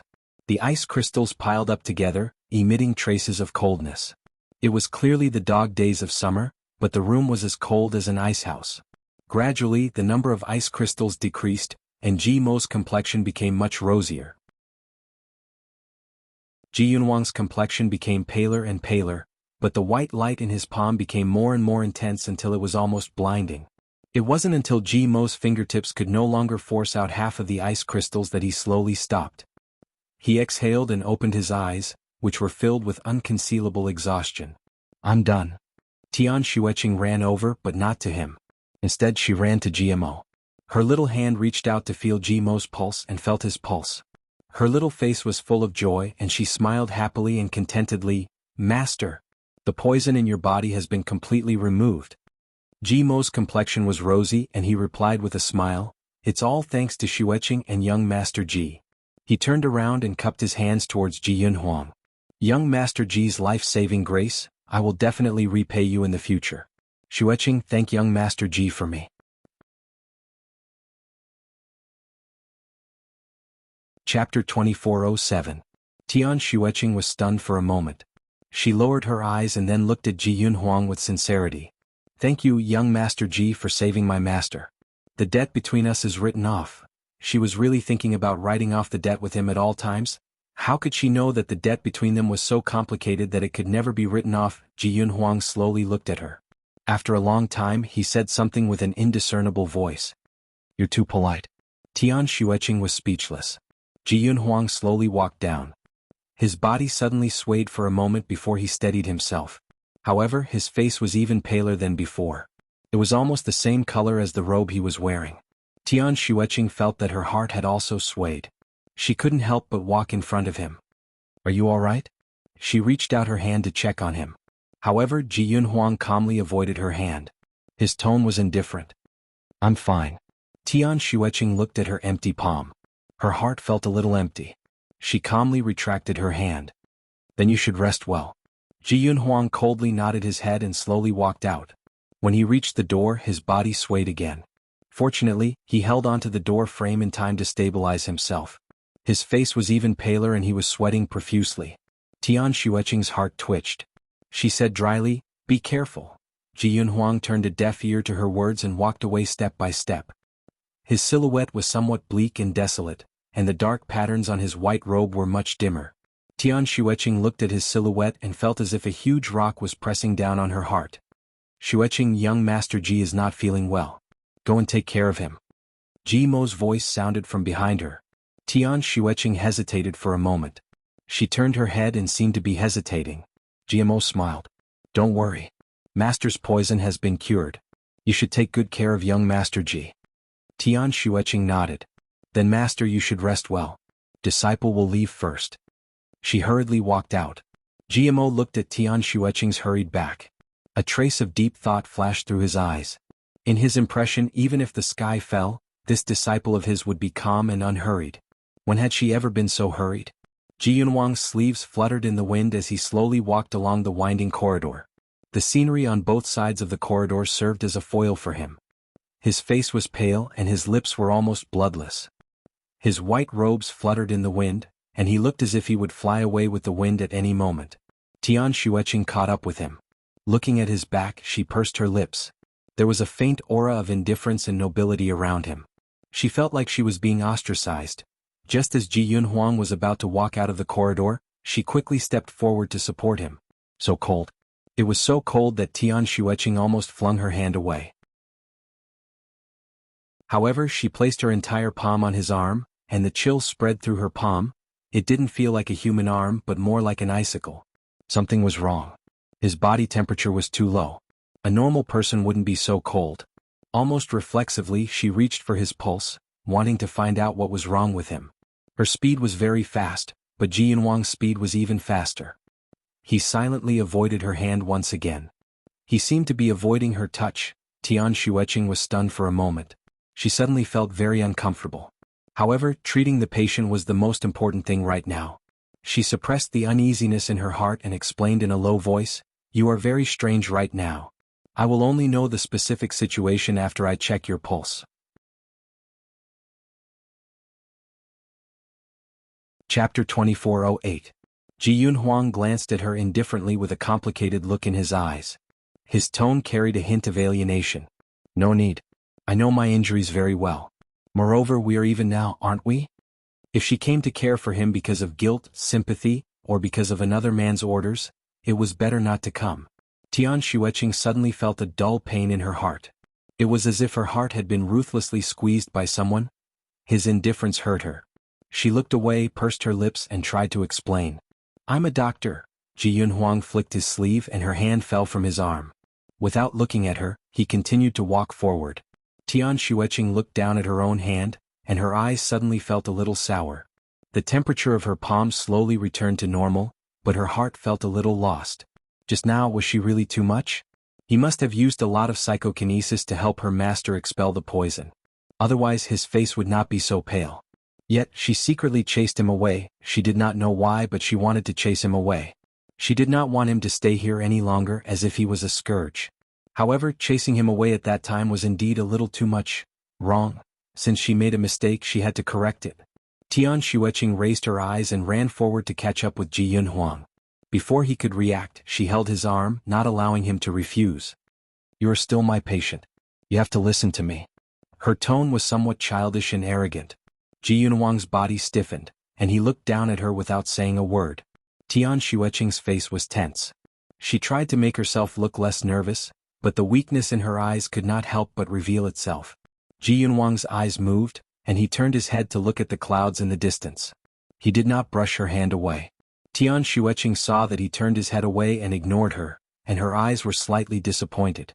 After an unknown period of time, he sighed and finally compromised. "Send me back to Jingxinyuan first." Tian Xueqing's eyes lit up and she followed him back. On the way back, Ji Yunhuang was somewhat restless. He looked at Tian Xueqing, who was supporting him, and his heart was filled with complex feelings. He did not know what to think. "What happened? Why is there ice soul poison in your body?" Tian Xueqing's voice sounded, and it was filled with anger that she did not understand. Ji Yunhuang lay on the bed with his eyes closed. Tian Xueqing looked at him and felt even angrier. She didn't know why she was so angry. "Don't you know the reason?" Ji Yunhuang opened his eyes and suddenly asked an irrelevant question. "Do you care?" Tian Xueqing was confused by the question and subconsciously said, "Of course I care. Did you get poison when you were helping Master force out the poison?" Was that why she cared if he was poisoned or not? Ji Yunhuang felt as if he had stepped on air. His chest felt stuffy, so he simply closed his eyes and ignored her. He needed some time to think about his next step. Tian Xueqing pursed her lips. She didn't know how she had offended him again, so she didn't say anything and directly gave him acupuncture. "I have already suppressed the poison in your body. You should rest well." Tian Xueqing pulled out the needle and turned to leave. The moment she stood up, she was suddenly pulled back by a strong force. Caught off guard, she fell to the side of the bed and her upper body fell onto Ji Yunhuang's body. Chapter 2409. There was still a faint smell of medicine on his body, which mixed with his original cold body fragrance. It was indescribably pleasant. Tian Xueqing wanted to get up in a flurry, but was held in his embrace. She raised her head and angrily glared at him. "Let go of me." Ji Yunhuang's face was still pale, and his dark eyes looked straight into her heart. "Where are you going?" The smell of his body was overwhelming, causing Tian Xueqing to be both flustered and angry. She suddenly pushed him away. "It's none of your business." Her push was a little heavy, causing him to roll on the bed. Naturally, he let go of her. Tian Xueqing jumped up. After all, she was still a teenage girl and was inexperienced. His hug just now was extremely aggressive, causing her heart to beat like thunder even though she pushed him away. She lowered her sleeves and held a poison needle between her fingers. Just as she was about to stab him, she coldly said, "If you dare to take advantage of me again, I will cripple you." This sentence was full of threat. Ji Yunhuang lay there, slightly gasping for breath, but his gaze was fixed on her. "Can you bear to?" Tian Xueqing was speechless. If it was another man who did such a thing and said such a sentence, Tian Xueqing would probably stab him without a second thought. What was there to be reluctant about? He was not anyone to hurt. He was only her patient and servant. No, now that he had paid off his debt to her, he was not even a servant anymore. She twirled the silver needle in her hand and snorted. "Seeing that you saved my master's life, I will let you off for now.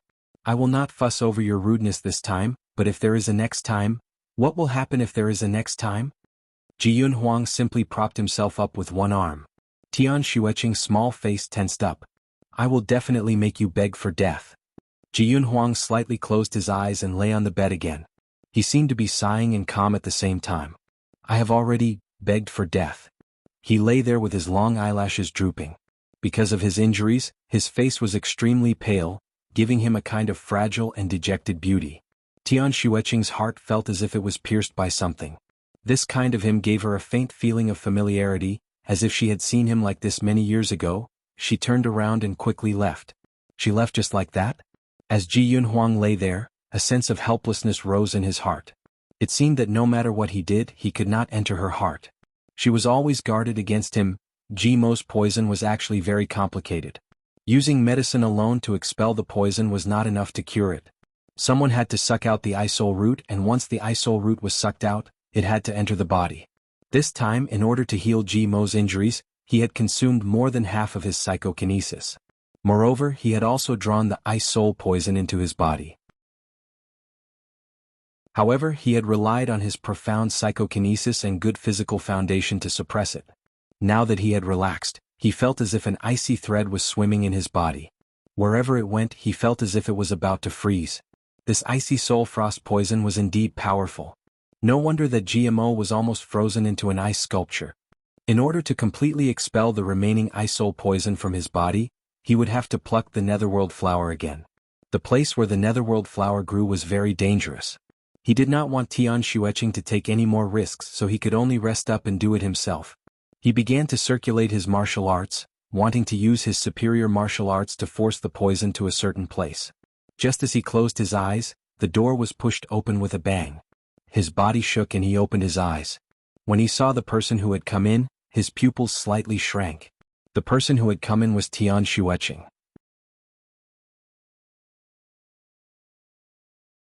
Chapter 24:10. The person who came in was Tian Xueqing. She seemed to have rushed over in a hurry. In her hands was a brocade robe that was folded neatly. It was obvious that it had been washed. This was the brocade robe that she had confiscated from him. That brocade robe was actually a magic robe. Not only was it made of rare materials, it was also enchanted with a protective spell. Normally it would not be dirty. Occasionally it would be stained with a bit of dust. Tian Xueqing did not know the value of this robe.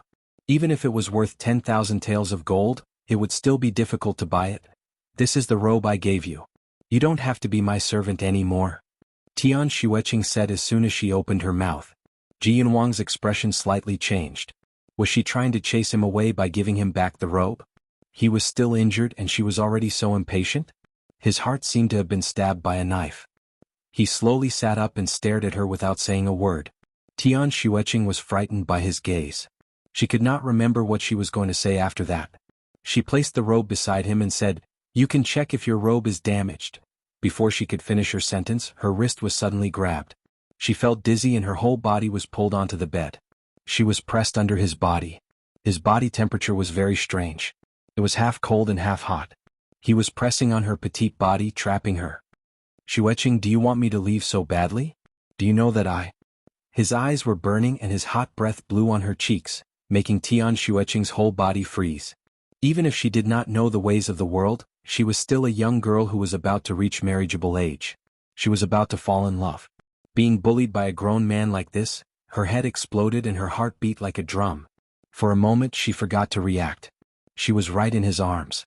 The person he had been looking for 100 years was right in his arms. The scene of them being intimate 100 years ago flashed in his mind. His heart was stirred. Xueqing? He lowered his head and kissed her. Their lips touched and a hot and familiar breath instantly enveloped Tian Xueqing. She was about to regain her senses, but the moment he forcefully opened her mouth, she was instantly sent flying, their lips intertwined, their tongues intertwined. Her breath was sweet and beautiful, making him unable to control himself once he kissed her. He held her tightly in his arms, and his arms tightened uncontrollably. He wished he could pull her into his body and make her a part of him. From now on, they would never be separated. No matter what happened, they would never be able to be separated. Although he had been intimate with her countless times 100 years ago, he had no choice but to do so in order to get rid of the poison. Therefore, even though they had done the most intimate thing between a man and a woman, he had never kissed her, not even when it was the most intense. This was the first time he had kissed her wholeheartedly, and 100 years had passed in between. Xueqing, Xueqing. His kiss was like a hurricane that engulfed her entire body, making it hard for her to breathe. The closer she got to him, the more familiar and dangerous his aura became. She couldn't think straight. Something seemed to snap in his head, leaving behind only a rumbling sound. The intense kiss seemed to have ignited the passion that had been dormant for 100 years. Ji Yunhuang's mind was in a daze. He hugged and kissed the person in his arms, and his hands could not help but wander around her body, as if he wanted to make up for the intimacy he owed her 100 years ago. Xueqing, Xueqing? I've been looking for you so hard. He murmured beside her lips. Tian Xueqing suddenly froze and all her senses came back. Chapter 24:11. Pa. A clear and resounding slap resounded. Ji Yunhuang was in a daze and did not expect Tian Xueqing to slap him. This slap landed squarely on his face. Although Tian Xueqing's martial arts were not high, she was still very strong. Ji Yunhuang's body tilted from the slap and rolled to the side. Tian Xueqing scrambled to get out from under him and jumped to the ground. Her face was ashen and her heart was beating wildly, as if it was going to jump out of her throat. Ji Yunhuang, you bastard. In the end she was still young. Although she was extremely angry to the point that her whole body was trembling, she could only curse out one sentence. There was an indescribable bitterness rolling in his chest. What did he think of her as? Did he look for her for a long time? Did he think of her as someone else? Ever since this person came here, her peaceful life had been disrupted and she had a strange feeling. She had never felt so confused before. She tightly gripped the poison needle in her hand as if it was her only support. She coldly said, Ji Yunhuang, I already said that if you take advantage of me again, I will cripple you. The poison needle was about to shoot out. After she finished her threat, she realized that Ji Yunhuang, who had been slapped to the side, did not move at all. Don't pretend to be dead, it's useless. Tian Xueqing angrily said. Ji Yunhuang still did not move. Tian Xueqing started to panic. He couldn't have fainted, right? It shouldn't be. This person was so strong, how could he be knocked unconscious by her slap? He must be faking it. Although she was so sure, her heart was still flustered. She wanted to go forward and check, but she did not dare to. Just at this moment, little pig Wangkai came in. Tian Xueqing let it go to the bed to check. Wangkai was not afraid of Ji Yunhuang. Its round little body directly jumped onto the bed. Its little pig nose sniffed Ji Yunhuang's face and reported, Master, he is dead. Bang. Tian Xueqing's mind seemed to explode. Dead? How could it be? She had only slapped him once, that's all. Could it be that her slap had coincidentally landed on his temple? She directly rushed over and touched his body with her fingers. Her heart was as cold as his body temperature. His body was ice cold, colder than a dead person. She flipped him over. His eyes were tightly shut, and there was a clear palm print on his snow-white cheek. It was a ghastly sight. His thin lips were tightly pursed and his lips were pale. She was, after all, a doctor. Although she was flustered, she did not panic. She first checked his breathing, then his neck and wrist. When she could not feel anything, her fingers trembled. She simply lay on his chest and listened to his heartbeat. His body was extremely cold, as if he was covered in a layer of ice in an instant. It made her tremble a little as she leaned against his chest. Is he dead? Is he dead? His body is so cold. He is not panting and his heart is not beating. Wangkai concluded. He must have been dead for a long time. Scram. Tian Xueqing said to Wangkai. He still had a heartbeat, but it was very slow. It only beat once after a while. It was very weak, but it was very regular. His ice soul poison was acting up. However, this was the first time she had seen him in such a state since she started practicing medicine. Tian Xueqing was at a loss of what to do. She took out a needle and wanted to stab it into his hand to wake him up. Just as the needle was about to touch his skin, he suddenly flipped his wrist and held onto her little hand. His corpse is coming back to life. Wang Kai let out a loud cry and immediately charged forward, aiming for Ji Yunhuang's arm. Master, run.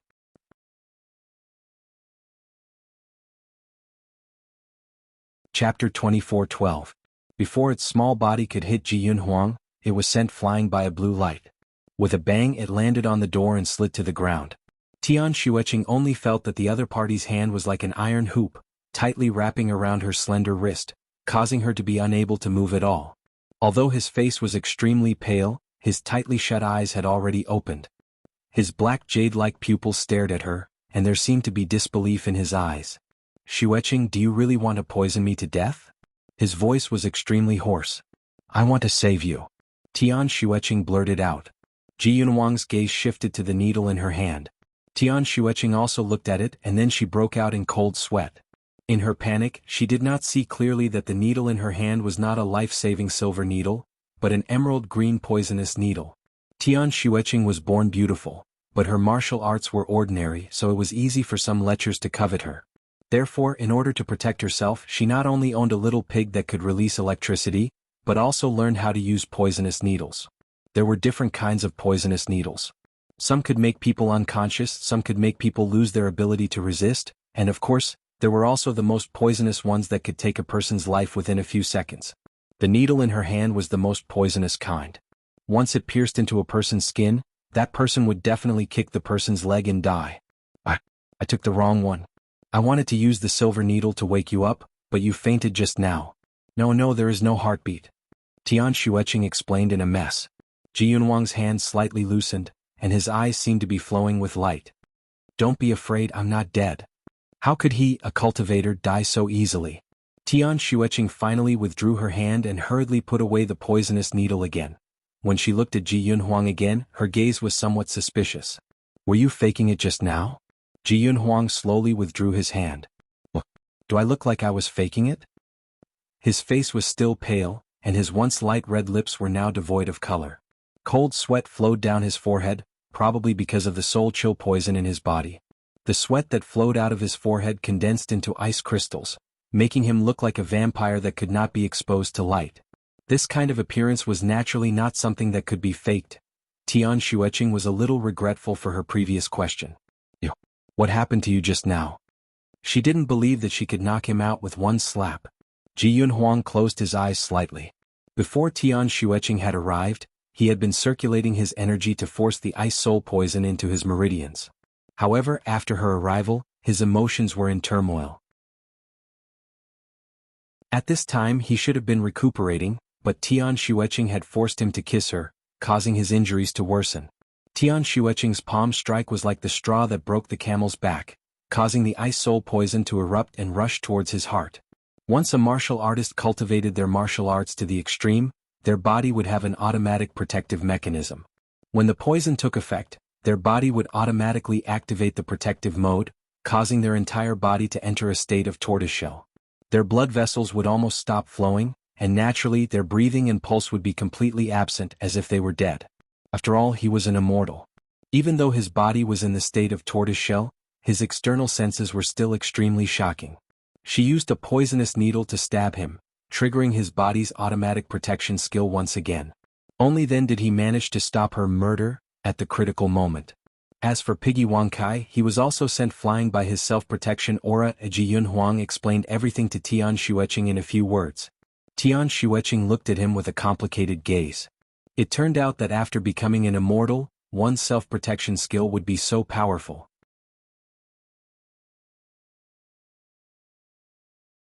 Chapter 24:13. After all, he was seriously injured to save her master.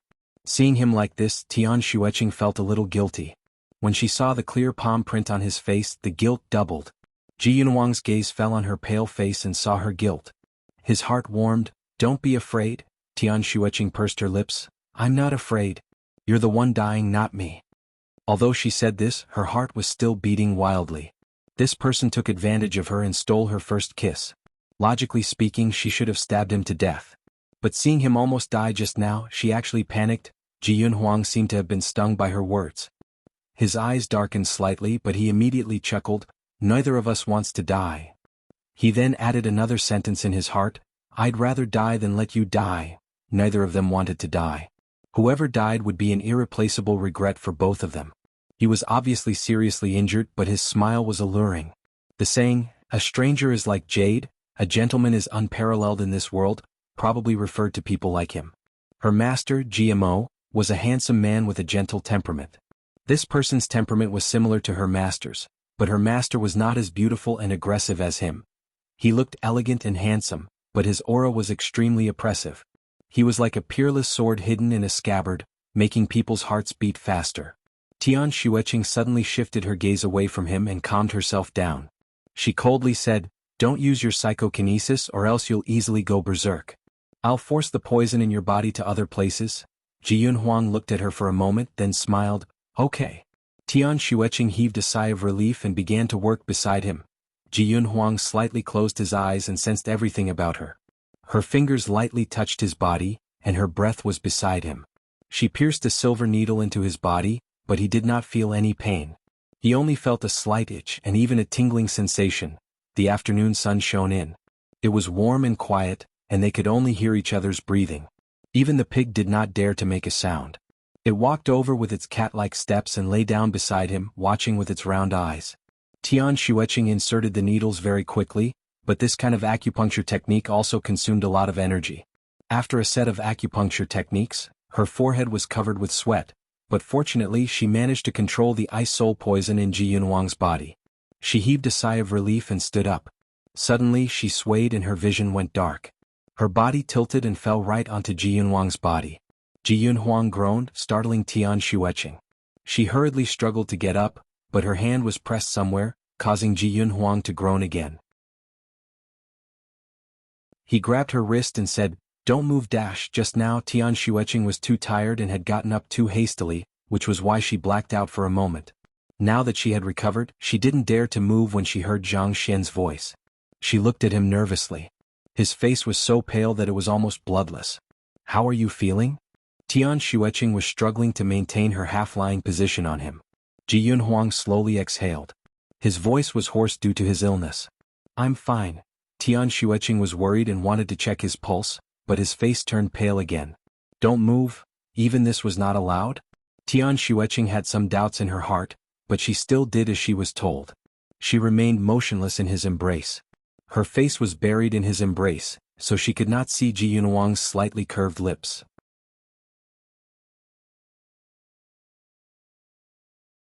Chapter 24:14.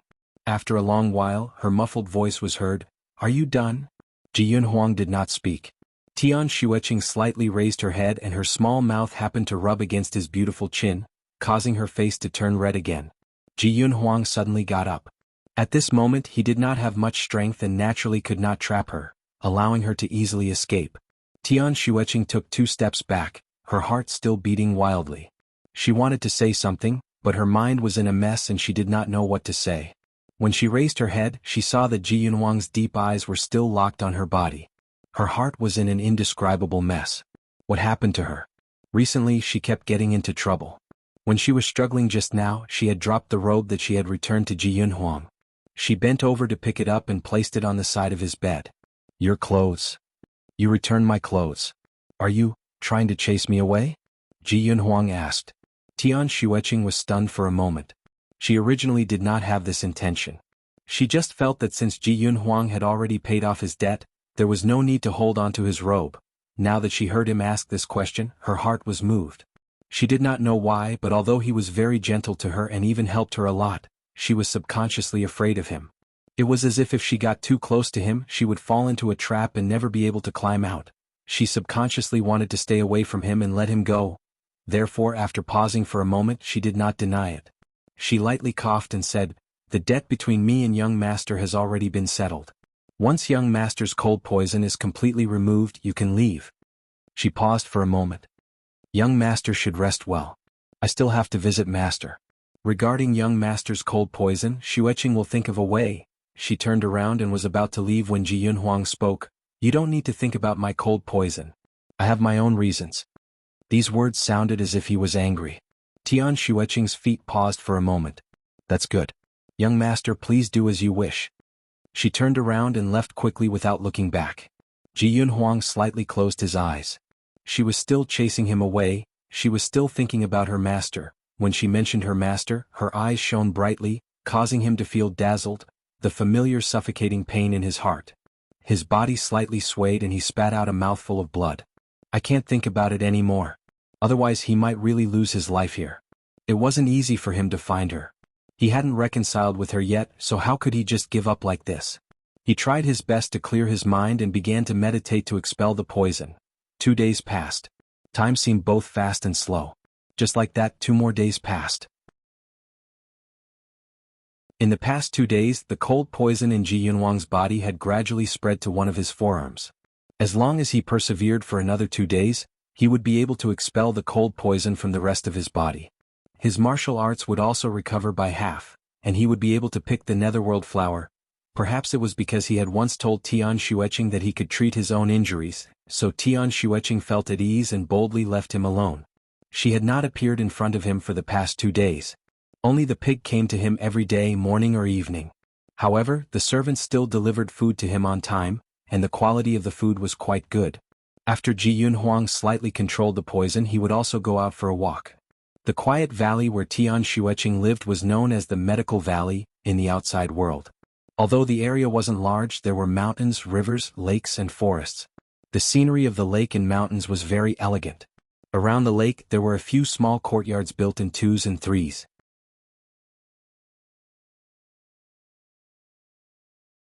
Chapter 24:15. A few small courtyards were built around the lake in 2s and 3s. Each courtyard had its own unique characteristics. It had a kind of tranquil rural atmosphere that could calm one's mind and dispel vulgar thoughts. From this point, it could be seen that GMO was not only a doctor, but also a refined scholar.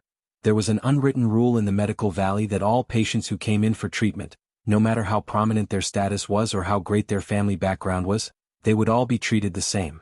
Apart from those who were unconscious and unable to take care of themselves, they were not allowed to bring along any servants. The medical attendants in the medical valley were only in charge of changing the patient's medicine and delivering meals. They did not care about anything else. Even the rooms had to be cleaned up by the patients themselves, and their clothes had to be changed and washed by themselves. Therefore, Ji Yunhuang could occasionally see sloppily dressed young masters washing their clothes by the lake with endless resentment. This actually trained these people's ability to take care of themselves. There were men and women, old and young patients here. Ji Yunhuang already knew from the few days that there were 21 patients in the medical valley. In addition to the servants and Tian Xueqing and her master, there were no less than 30 people in the medical valley. The more people there were, the more gossip there would be. Therefore, Ji Yunhuang also heard some gossip when he was strolling by the lake. For example, the place that Qing went to the most recently was Ji Mo's nurturing garden. She would often accompany GMO to stroll by the lake to relax. For example, Qing had taken in a new patient. That patient's condition did not seem serious, but Qing went to that place the most frequently. When she was not accompanying her master, she spent almost all her time by that patient's side. Someone saw that the patient was a beautiful man. When he heard this gossip, Ji Yunhuang did not know what to feel. He stood by the lake and looked at the small building in the distance, lost in thought. In the past, he was number 1 in Tian Xueqing's heart. Now, he did not know where he was placed in her heart. Was this retribution? He slightly closed his eyes. Perhaps. Every dog has its day. Today he also tasted the feeling of being completely ignored by his sweetheart. His white robe fluttered in the wind, and his figure looked lonely yet free and easy. He was once the most handsome man in vast sky country, and this title was definitely not undeserved. He also cultivated an immortal physique, so he naturally had a kind of magnificence that ordinary people could not reach. No matter where he stood, he would definitely become a scene that no one could ignore. Every time he came out, there would be a lot of people strolling by the lakeside, especially those women. Even if they were injured or sick, they would come out at this time to create a chance encounter. There were even some bold ones who would deliberately leave behind a handkerchief, a jade pendant, or a jade hairpin every time they brushed past him. She was hoping that he would help her pick it up, and use this opportunity to strike up a conversation or two. However, they did not expect that Ji Yunhuang would turn a blind eye to all of this. His sleeves fluttered as he walked away, shattering the hearts of all the young girls. There was a kind of cold aura around him that made those who didn't like him dare to act rashly. At this moment he stood by the lakeside and felt something in his heart. He casually took out an emerald green jade flute and played it. The sound of the flute leisurely floated around the lake and the mountains. The sound of the flute was extremely quiet, and when people heard it they would forget their worries. Who knew how many people who heard it were stunned? A light laugh interrupted this tranquil harmony. A voice leisurely sounded, "If you want to show off your elegance, go back home and show it off. What are you playing here for? Are you trying to attract someone's attention?"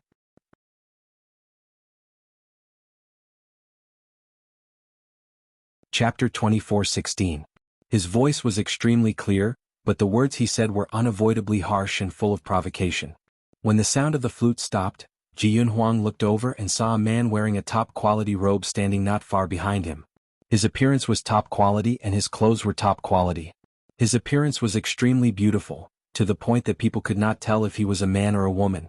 Even if all the beauties present were added together, they would not be as delicate as him. The robe he was wearing was naturally of the highest quality. It was a deep purple color, and embroidered on the corner of the robe was a surging flood dragon bearing its fangs and brandishing its claws. It was even more formidable than a dragon. However, his appearance gave people a very delicate feeling, as if he could be swayed by the wind. At this moment he was looking at Ji Yunhuang with his head slightly tilted, like a proud little girl. His pair of big watery eyes were filled with disdain. It turned out to be a young marquis. Ji Yunhuang could guess his identity just by looking at the robe he was wearing. The youth looked to be around 17 or 18 years old. He should be the beautiful young master everyone was talking about. As expected, he was as beautiful as a painting. He looked like a woman dressed as a man, or a delicate beauty dressed as a man. However, the other party was a genuine man, and Ji Yunhuang could still see that. Ji Yunhuang's temperament was cold. Moreover, in the eyes of someone who had experienced the vicissitudes of life, this obviously provocative youth in front of him was still a child. He was too lazy to pay attention to him. He put away the flute and turned around to leave. "Wait." The youth in the robe blocked his path. Ji Yunhuang had always disliked people getting close to him, so he took a step back. "What's the matter?" He was much taller than the other party. The youth standing in front of him was half a head shorter, so he naturally lost in terms of aura. The natural pressure emitted from Ji Yunhuang's body caused the brocade-robed youngster's heart to tremble, making him feel extremely uncomfortable. This youngster's appearance was weak, but his character was not weak at all. In fact, he was somewhat arrogant. He simply jumped onto a large rock at the side and looked down at Ji Yunhuang from above. He spoke bluntly, "I heard that you are pursuing Qing?" Ji Yunhuang did not deny it. "So what if I am?" The youth in the robe raised his head and laughed. "With just you? What kind of person is Miss Qing? How can she be pursued by a nobody like you? This marquis advises you to give up on this idea. Otherwise, you won't have a good time." Ji Yunhuang lightly glanced at him. He was too lazy to say anything to him, so he turned around and walked past him. The brocade-robed youth was completely ignored by Ji Yunhuang, and he became even angrier in his heart. He raised his palm and slapped it towards Ji Yunhuang. "You dare to ignore this marquis's words." This weak-looking youth's martial arts were not weak at all. Every time he made a move there would be a sharp gust of wind. If Ji Yunhuang was hit by this attack, he would definitely be sent flying. Ji Yunhuang furrowed his brows slightly. He had never thought that this youth would have such a fiery temper. If he wanted to make a move, he would make a move. He was simply like a spoiled little tyrant. Although he still couldn't use his telekinesis, his combat experience and skills made it so that even 100 young marquises wouldn't be his match. He tilted his body slightly and dodged the youth's palm. Splash! The young man fell into the water, creating a huge splash. The young man knew how to swim. He quickly came out and shouted angrily, "Rebel!" It was a rebellion. "You actually dared to attack me. This marquis will definitely tear you to shreds. My grandfather is the regent of the vast Sky Empire." Ji Yunhuang frowned slightly. This child was Ji Yuntian's grandson. Ji Yuntian was Ji Yunhuang's youngest brother.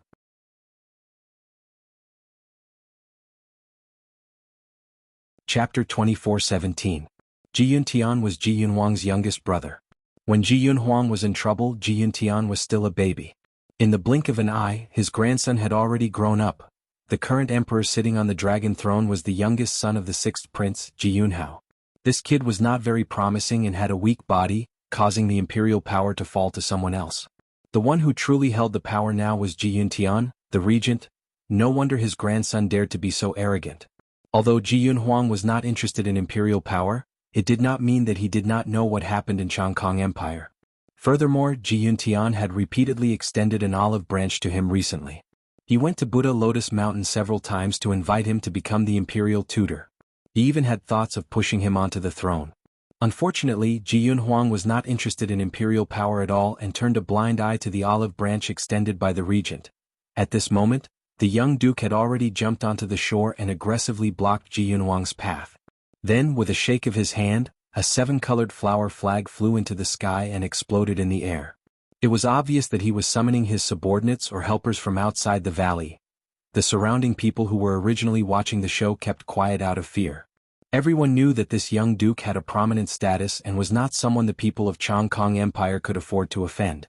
But now, this young master had actually thrown the young duke into the water. This time they were afraid that they would be in big trouble. Although this young master was well-dressed and handsome, he should not have any power or influence. Otherwise, he would not have become a servant here for a few days just for 1,000 taels of silver. Some people wanted to remind Jianghu to seek help from Miss Qing as soon as possible because the young duke still gave her face here. But Jianghu was standing face to face with the young duke, so no one dared to say such words. There were still a few people who could not help but speak up, telling Jianghu to quickly apologize to the young duke and beg for his forgiveness so that the matter would not be blown out of proportion.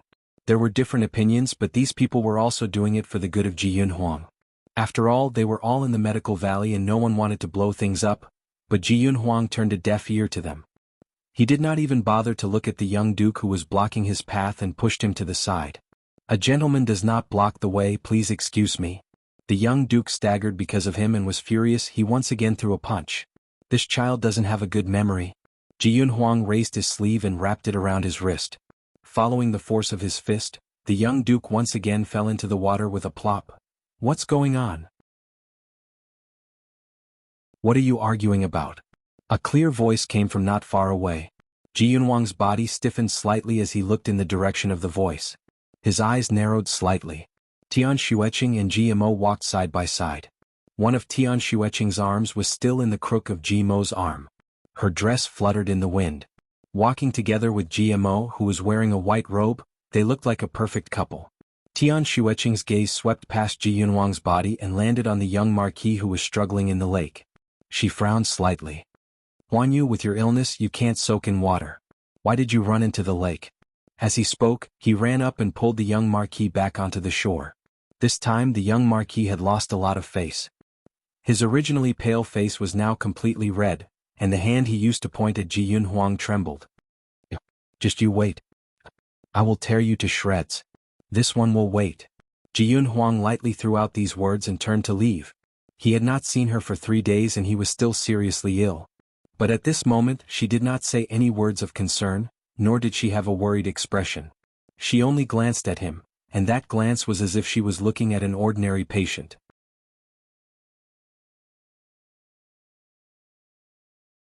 Chapter 24:18. They had not seen each other for 3 days, but she did not say any words of concern, nor did she look at him with worried eyes. She only glanced at him as if she was looking at an ordinary patient, and she was so close to her master. He felt as if his heart had been stabbed by a knife. His emotions were unstable and the cold poison in his blood surged again. He must return to his room to meditate. A conversation came from behind him. "Huan Yu, what's going on? Why did you have a conflict with this young Master Ji?" "Qing, I'm fighting for you. This toad wants to eat swan meat and he actually wants to scheme against you. I want to teach him a lesson. You can only be my little uncles, how can he be worthy? Huan Yu, don't mess around. Qing and I are master and disciple." This was Ji-mo's voice. "What's wrong with master and disciple? As long as both sides are in love, there's no problem at all. Little uncle, you and Qing are a match made in heaven. I don't want anyone to break you two apart." Huan Yu was indignant. "Qing, you also like my little uncle, right? Don't deny it, I can see it from your eyes. Don't worry, I'll help you. I think you're the only one worthy of my little uncle." The young marquis's tone was firm and arrogant. Ji Yunhuang's feet were tripped by something and he staggered, but he immediately stood firm and continued walking. So GMO was the young marquis's uncle. No wonder Qing looked at him so highly. Love the house, love the crow. From start to finish, he did not hear Tian Xueqing refute Ji Huanyu. It was obvious that she had silently agreed with Ji Huanyu's words. Although he had some suspicions about the relationship between Tian Xueqing and her master, it had not been verified. But now it was confirmed. In this life she had another sweetheart, and this sweetheart was her master. He no longer had any place in her heart. What should he do? Let her and GMO withdraw from the relationship? But he had searched for her for 100 years. His mind was in a daze, and his blood surged even faster. There was a sweet taste in his throat. He must immediately return to his room to cultivate. Marquis. The sound of clothes fluttering in the wind came from all directions. 8 people flew over from 8 different directions and landed in front of Ji Huanyu. They saluted Ji Huanyu together. These people were the imperial bodyguards who protected Ji Huanyu. Each of them was skilled. They usually stayed outside the medical valley and would only appear when they received a signal. When Ji Huanyu saw them, he stomped his foot and pointed at Ji Yunhuang, who had already walked away. Take him down. This person dares to offend this marquis. He even dared to tease Miss Qing. The 8 men received the order and immediately surrounded him. GMO frowned. Huanyu, don't mess around. This person is... Before he could finish his words, he was interrupted by Ji Huanyu. Little uncle, you don't have to care. I must teach him a lesson today. Stop. The 8 guards moved as fast as lightning and rushed over together. These 8 people moved swiftly and caught up with Ji Yunhuang in the blink of an eye. They surrounded Ji Yunhuang and said, You dare to leave after offending the young duke? Imperial Uncle Ji. He's Imperial Uncle Ji. 2 of the 8 people blurted out and then knelt down with a plop. We pay our respects to Imperial Uncle. The other 6 people did not know what was going on, but when they saw their leader and deputy leader kneel down, they naturally knelt down as well. For a moment, they did not know which Imperial Uncle Ji Yunhuang was Ji Huanyu. He was stunned.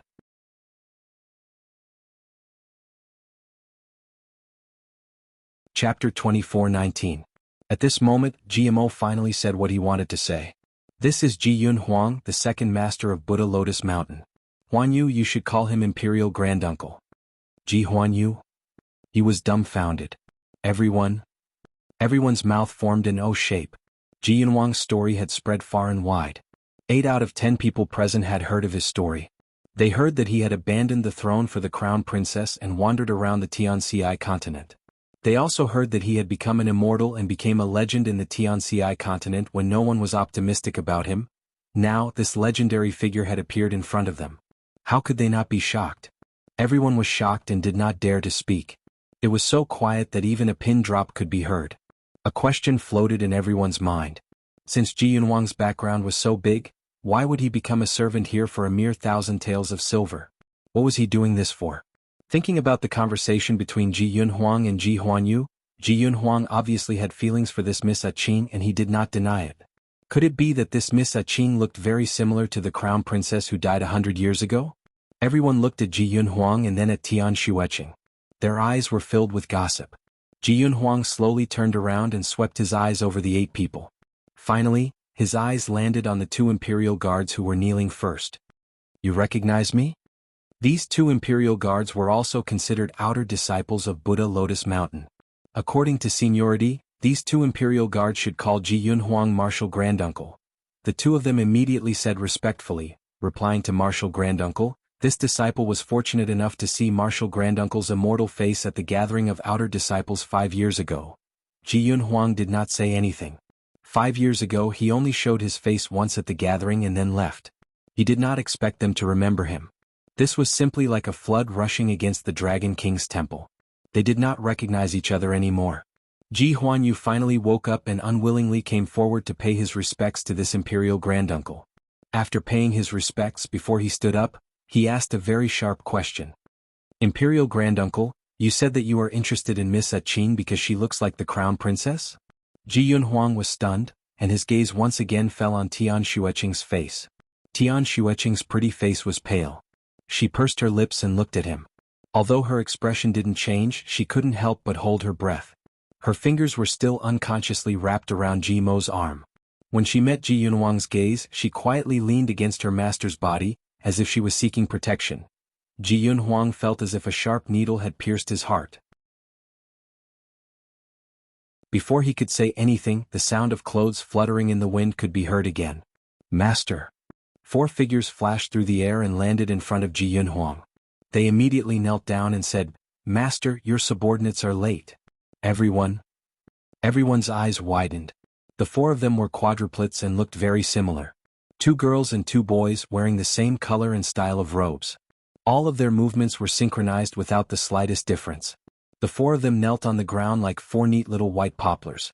They were all of the same height and were extremely eye-catching. Ji Huanyu sucked in a breath of cold air. Beautiful jade 4 azuras. The 4 of them looked like they were in their 20s. They were extremely beautiful, and when they stood together, they were like pearls and jade. The 4 siblings' martial arts were extremely high and they became famous very early. 50 years ago they were already famous in Chenxi and had always appeared and disappeared mysteriously.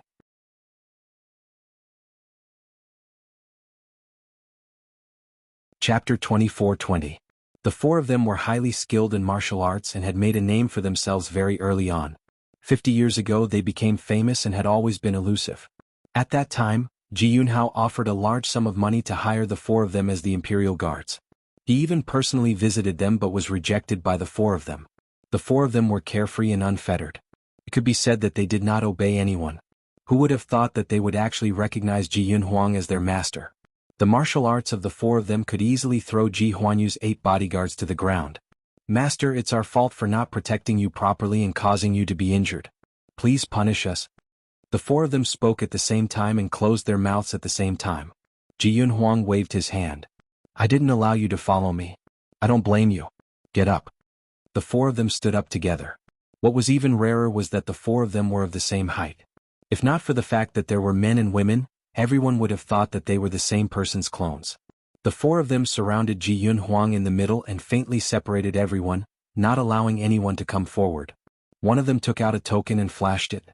Imperial decree: everyone who sees Imperial Uncle is the same as seeing Emperor himself.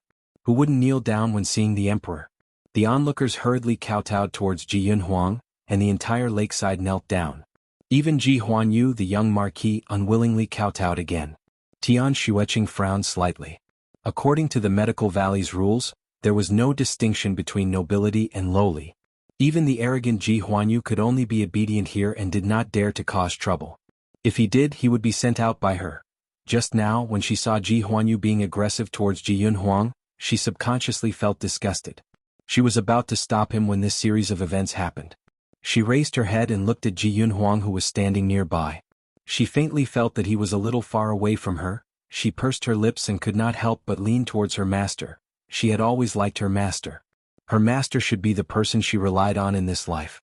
She did not like to be disturbed by others. She liked a peaceful life, but this imperial uncle was like the ocean. An unpredictable ocean that seemed to be able to swallow her whole. So she had to stay far away from him. Once she was done treating his injuries, she wanted him to quickly leave and stay away from her life. She wanted him to stop disturbing her peaceful life. The light in Ji Yunhuang's eyes dimmed slightly. The blood and qi in his chest were surging violently, and the ice soul poison in his arm was beginning to stir. Once it spread, even the gods would not be able to save him. He wanted to turn around and leave, but as soon as his foot moved, his vision turned black and his body swayed. "Master!" The 2 males of the quadruplets supported Ji Yunhuang from both sides. As soon as they helped Ji Yunhuang up, they realized that something was wrong. It was clearly the beginning of summer, but their master's body was as cold as ice. "Master, you're poisoned." "Who did it?" The gazes of the quadruplets all shot towards Ji Huanyu. Ji Huanyu felt a chill in his heart and subconsciously took a step back. "It wasn't me. He was poisoned long ago. It has nothing to do with them." Ji Yunhuang barely managed to spit out a few words. His entire body was ice cold, but the blood in his throat was surging. "The poison is about to act up." Tian Xueqing had already rushed over and reached out her hand to check his pulse. Unexpectedly, Ji Yunhuang took a step back and ignored her. He only instructed the 4 subordinates, "Send me back to my room. I can suppress it myself." Tian Xueqing's fingers touched nothing but air. She then watched as the four men quickly supported Ji Yunhuang into his room.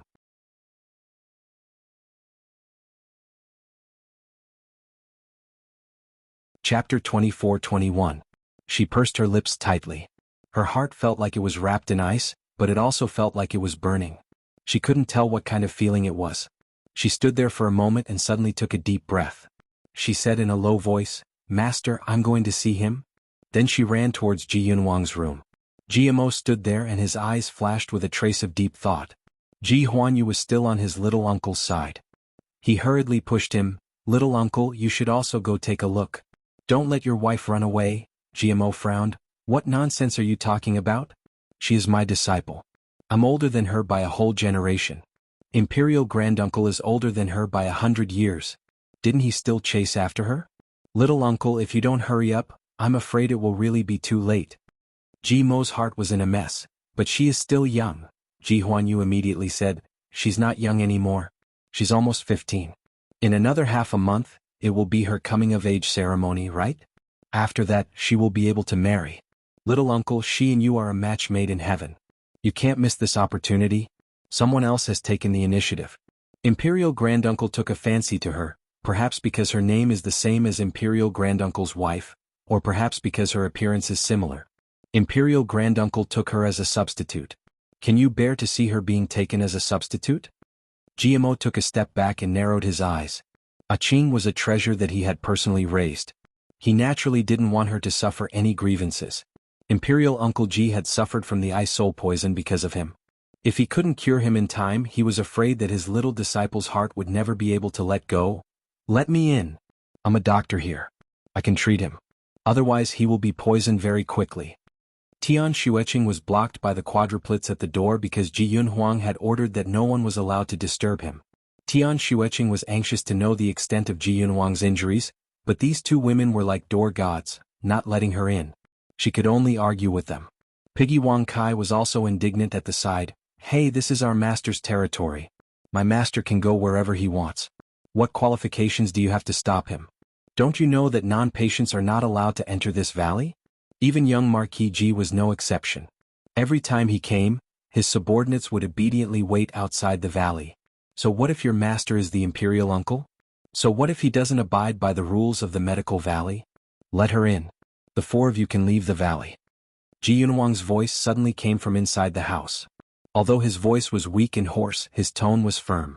The four of them hesitated for a moment. "Master, your injuries are so serious. You need someone to serve you." "No need. I just need to control the poison." "You can leave now. Don't make me say it again." Since he had said so, the four of them could not disobey. They could only bow and leave the valley. Piggy Wang Kai was worried and followed behind them to supervise them. Wang Kai looked cute and all girls like cute things. The two girls among the quadruplets couldn't help but tease it. "Your name is Wang Kai? So what?" Wang Kai raised its nose. "Your master gave you a good name. It's rare to see a little pig that is so smart and can even speak human language." Another woman sighed. "What piggy? I am Wentian. Divine Beast Wentian." Wang Kai was angry. The four of them naturally did not care about the anger of a little pig.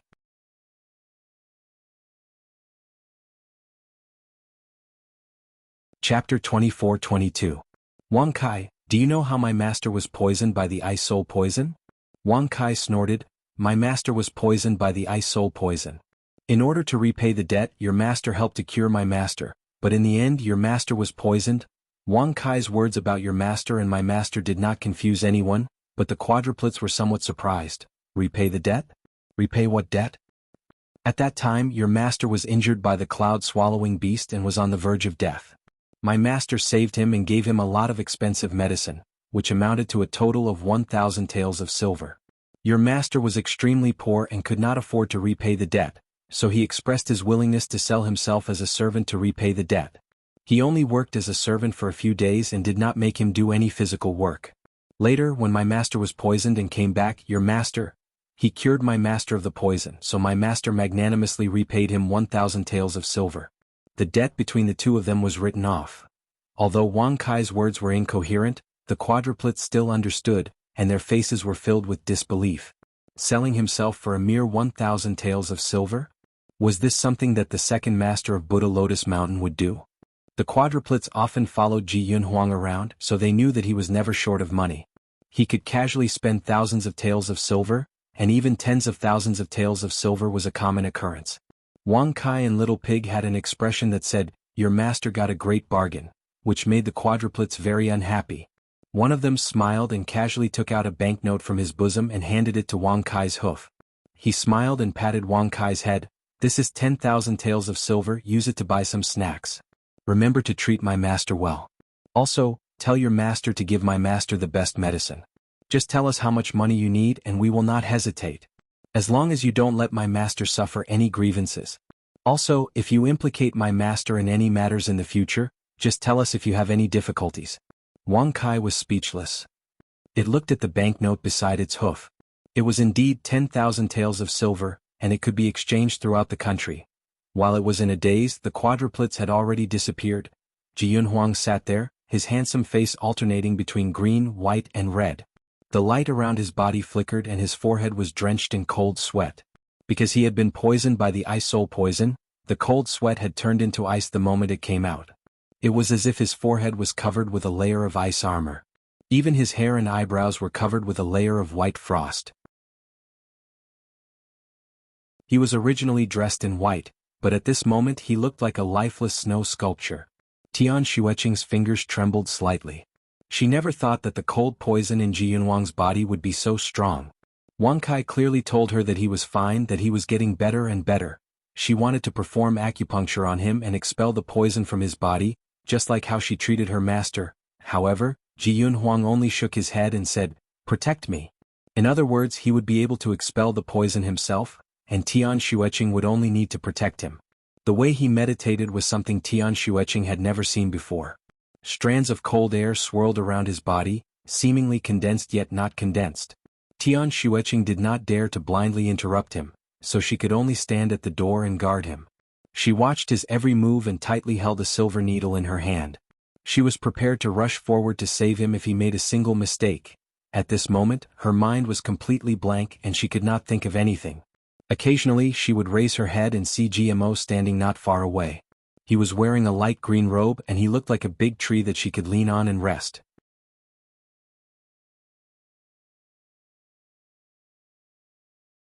Chapter 24-23.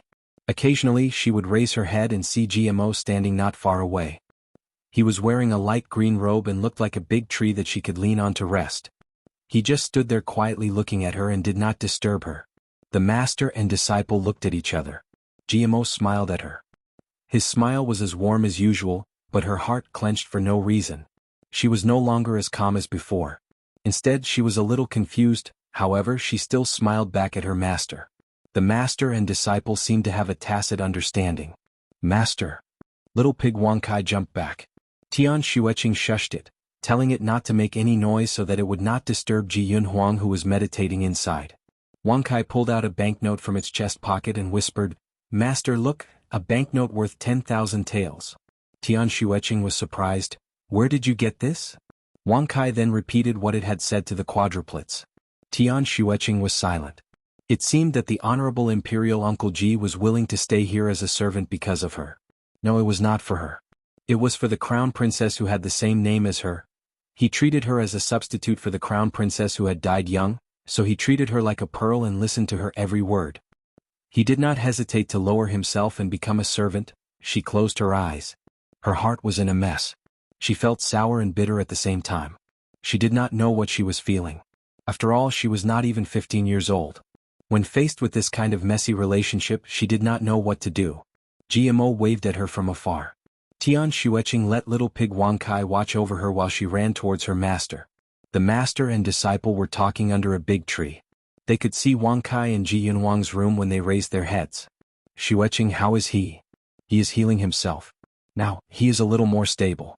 GMO sighed. "It's all because of me." Tian Xueqing did not want her master to feel burdened. "Master, you don't have to feel sorry. He did it to repay his debt." She was a little lacking in confidence as she spoke. GMO looked at her and saw her looking at Ji Yunhuang's room every few sentences. He sighed in his heart.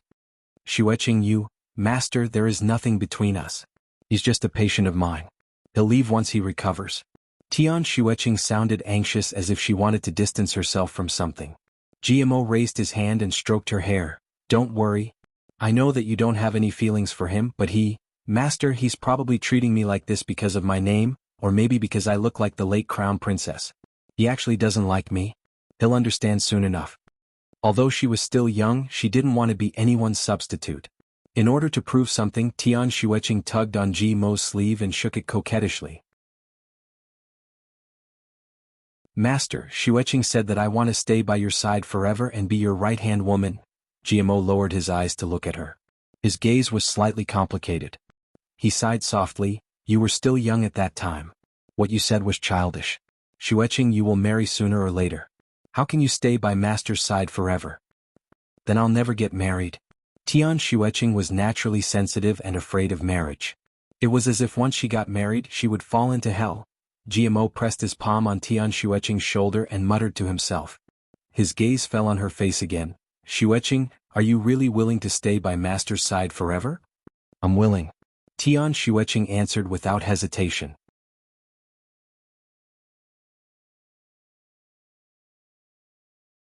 Chapter 24-24. Then I have a way to fulfill your wish. What way? GMO paused for a moment as if he found it hard to say. In the end he made up his mind and said, you can marry me. That way you and I will be master and disciple as well as husband and wife. Naturally we can stay together for the rest of our lives. Tian Xueqing felt as if she had been struck by lightning. She opened her mouth slightly and was stunned. She was very peaceful and comfortable beside her master, so she was willing to stay by his side for the rest of her life. But to marry him, she had never thought of this before. This proposal came too suddenly, and Tian Xueqing did not know how to react. Since he had already said this, GMO decided to strike while the iron was hot. Xueqing, don't worry. Even after we get married we will still get along with each other. I will only treat you better and our lives will not change too much. The life that she liked would not change. Nothing would change. This should be acceptable, right? Wasn't this what she had always hoped for? Tian Xueqing felt that she should agree, but she could not open her mouth. Her pretty face flushed red. GMO patted her shoulder. Xueqing, I know this is too sudden for you. You can think about it before giving me an answer. There is no need to rush. GMO turned around and left. Tian Xueqing stood there in a daze for a moment before slowly walking back to Ji Yunhuang's room.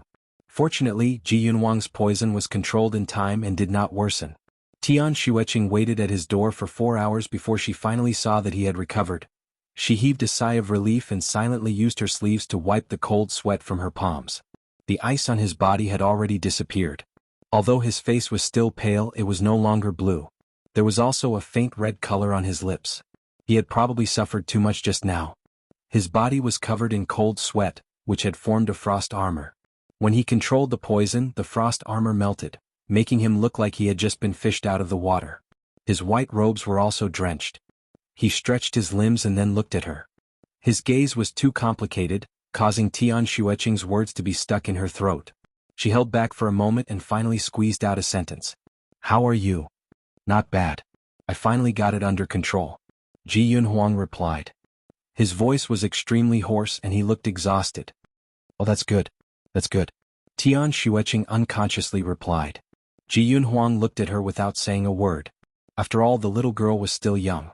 Although she tried her best to remain calm, her nervousness and helplessness were practically written all over her face. Tian Xueqing felt her hair stand on end from being stared at by him. She had never been afraid of meeting anyone's gaze before, but now she was afraid of Ji Yunhuang. She stood up and said, Since you're fine, I'll go back first. Your clothes are wet. Go back and change them. I'll get someone to wash them for you. She turned to leave. Do you like your master? Ji Yunhuang suddenly asked. This question was too straightforward. Tian Xueqing paused for a moment before replying, Of course. The like I'm talking about is the like that I want to marry him. Ji Yunhuang said word by word, Is that what you like about him? His questions were getting sharper and sharper, as if he was forcing her to face them. Tian Xueqing?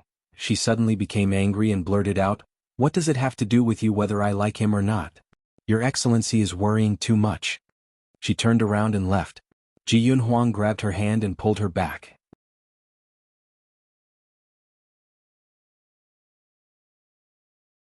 Chapter 24-25. Ji Yunhuang grabbed her hand and pulled her back. Tian Xueqing almost fell into his embrace. She hurriedly placed her hand on his shoulder and distanced herself from him by an arm's length. Her face turned red again. "Hey, what are you doing?" She struggled to get up. However, Ji Yunhuang held her wrist tightly and refused to let go. His palm was burning hot, as if it wanted to burn into her heart. "Xueqing, you should know how I feel about you, so this has to do with me. I like you, the kind of like that I want to marry you." Tian Xueqing froze again. In just a short while, two men had already confessed to her, but she did not feel happy at all. Instead, she was extremely flustered. She did not like marrying. She did not like it at all. She did not want anyone to disturb her peaceful life again. After all, he had not fully recovered yet, so Tian Xueqing easily broke free from his hand. She took a few steps back and took a deep breath. She said word by word, "I'm sorry, but I don't like you. I only like my master. If I want to marry, I want to marry him. You should give up on this idea as soon as possible." After she finished speaking, she did not dare to stay any longer and ran out as if she was escaping. "Xueqing." Ji Yunhuang called out to her and jumped down from the bed. He wanted to catch her, but she ran away so fast that he didn't even manage to catch a glimpse of her clothes. He could only watch as she left without even turning his head back. "I only like my master. If I want to marry someone, I want to marry him." Ji Yunhuang's vision turned black. He staggered and fell to the ground. Her last sentence was like a demon's voice that kept ringing in his head. His blood surged and he spat out a mouthful of blood. The moon was like a hook. Tian Xueqing sat on a hillside and looked at the moon in a daze. Her head was still buzzing as if there were 1,000 bees buzzing in her head. "Master." Wang Kai ran over and stopped in front of her while panting. "How is he?" Tian Xueqing asked. "He did not touch the food that was sent to him. He has been cultivating. Other than his pale face, there is nothing wrong with him," Wang Kai reported. Tian Xueqing was stunned. It had already been a day and Ji Yunhuang had not eaten a single grain of rice. The food that was sent to him was not touched at all. Was he ruining his body to make her feel guilty? Her heart was suddenly filled with anger. Why should she feel guilty? She had saved his life and he owed her money. Then he had saved her master and repaid her debt. He and she clearly did not owe each other anything. Why did she have to agree just because he wanted to treat her as someone else's substitute? They were strangers to begin with, all right? Tian Xueqing was furious as she paced back and forth on the spot. Wang Sai's eyes followed her and it was almost dizzy. It didn't understand what its master was angry about. "Master, it's just that he hasn't eaten for a day. It won't be a problem, right? Moreover, he has cultivated an immortal body, so he should have already abstained from eating. It doesn't matter if he doesn't eat for a few days. What do you know? This kind of poison consumes a lot of his energy, and if he doesn't eat it, it will be even harder for him to get rid of it," Tian Xueqing said angrily. Wang Kai rolled its eyes and gave her an idea. "Why don't you feed him? If you feed him, maybe he'll eat it." Tian Xueqing. GMO walked over from a small path and sized her up. "What's wrong? Who provoked you?" "It's that imperial Uncle Ji who doesn't eat. Master is angry because of this. That person doesn't know how to cherish himself. Master has been researching various ways to treat him, but he is angry because of this."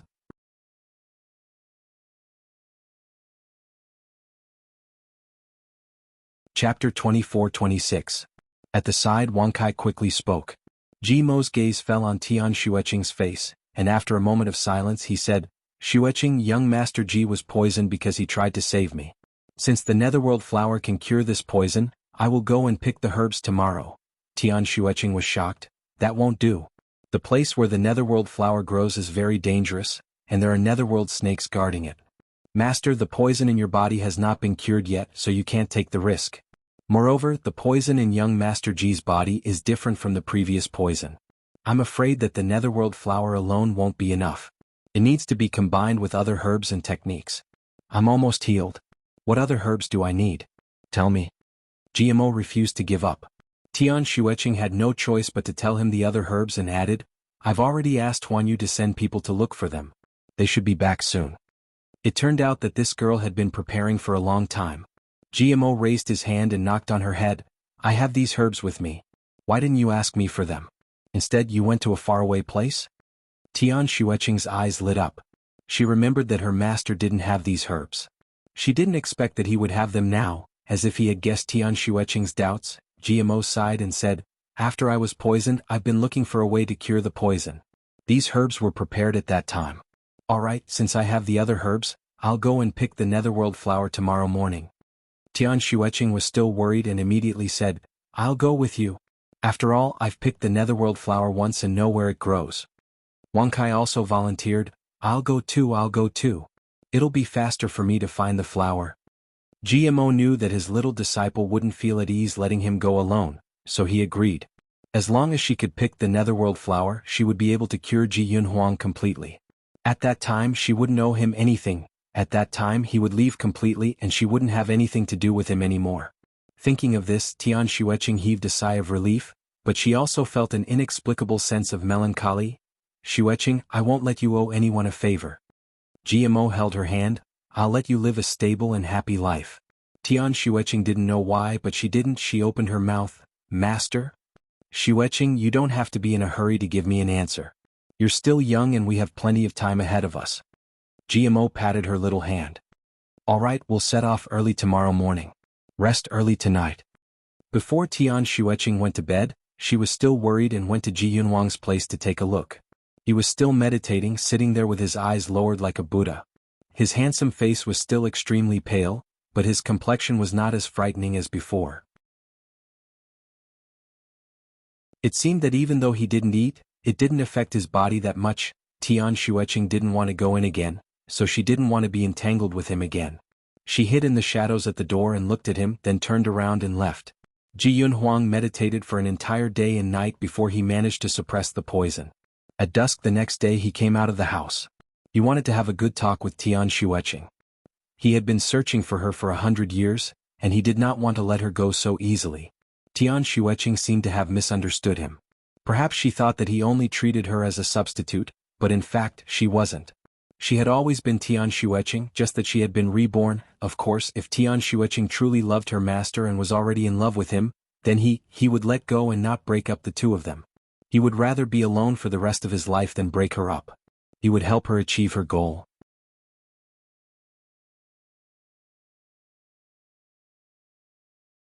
Chapter 24-27.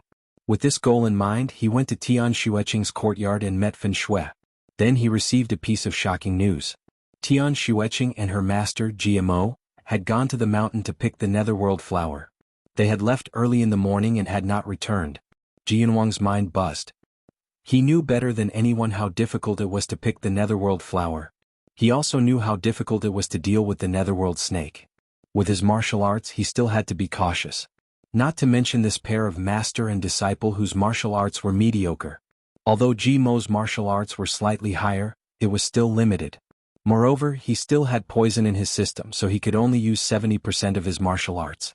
If they encountered several netherworld snakes, the master and disciple's lives would be in danger. He suddenly clenched his fists. Was she in such a hurry to chase him away? She was willing to pay any price for this. He had said that he would find a way to detoxify the poison once he controlled it. No matter how angry he was, he could not ignore her. Without saying anything, he turned around and ran. The wind whistled past. Tian Xueqing carefully walked on the narrow path beside the cliff. Behind her was Wang Kai, who was also cautious. GMO walked in front, his sleeves fluttering. Last time, falling off the cliff had left a deep psychological shadow on her. Now that she was walking here, her heart could not help but pound. Wang Kai looked at Tian Xueqing nervously. It was ready to jump off the cliff to save her at any time. "Don't be afraid. Master is here." Ji Mo's gentle voice came from the front. He did not turn around to know that Tian Xueqing was very nervous. Master's voice clearly had a soothing effect. Tian Xueqing raised her head and looked at his back. She took a deep breath and calmed down a lot. Suddenly Ji Mo's body staggered and swayed. Tian Xueqing was shocked. Just as she was about to support him, GMO had already stabilized himself. "Master, what happened?" Her heart almost jumped out of her chest. Her voice could not help but tremble a little. GMO shook his head with his back facing her. "I accidentally tripped. Xueqing, don't worry. Watch your step." Tian Xueqing wanted to run over and look at GMO's face, but the path was too narrow. It could barely fit one person, so she could only give up. After walking for a while, Wang Sai's eyes lit up. It excitedly said, "Master, master, the netherworld flower is in front of us." Their eyes lit up and they quickened their pace as they walked forward. At the top of the mountain, at the edge of the cliff, a faint blue flower was fluttering in the wind. The place where the flower grew was extremely steep. It was at the edge of the cliff, and the wind on the cliff was very strong. It was so strong that it was almost impossible to stand. Tian Xueqing pursed her lips and was about to walk forward. GMO stopped her. "You stay here. Master will go and pick them." Tian Xueqing grabbed GMO's sleeve and carefully looked at his face. A trace of uneasiness flashed through her eyes. "Master, is the poison in your body really gone? I see that your face is still a little pale." GMO patted her head and smiled. "Xueqing, have more confidence in your master." Tian Xueqing still wanted to say something, but GMO stroked her head and said, "Master has been wandering the world for many years and has collected countless rare medicinal herbs. He has never failed before. Don't worry." That was true. Even though Master's martial arts were not as good as Ji Yunhuang's, he was still one of the world's top experts. Moreover, Ji Yunhuang's poison could not be delayed any longer. Thus, picking the netherworld flower became an urgent matter.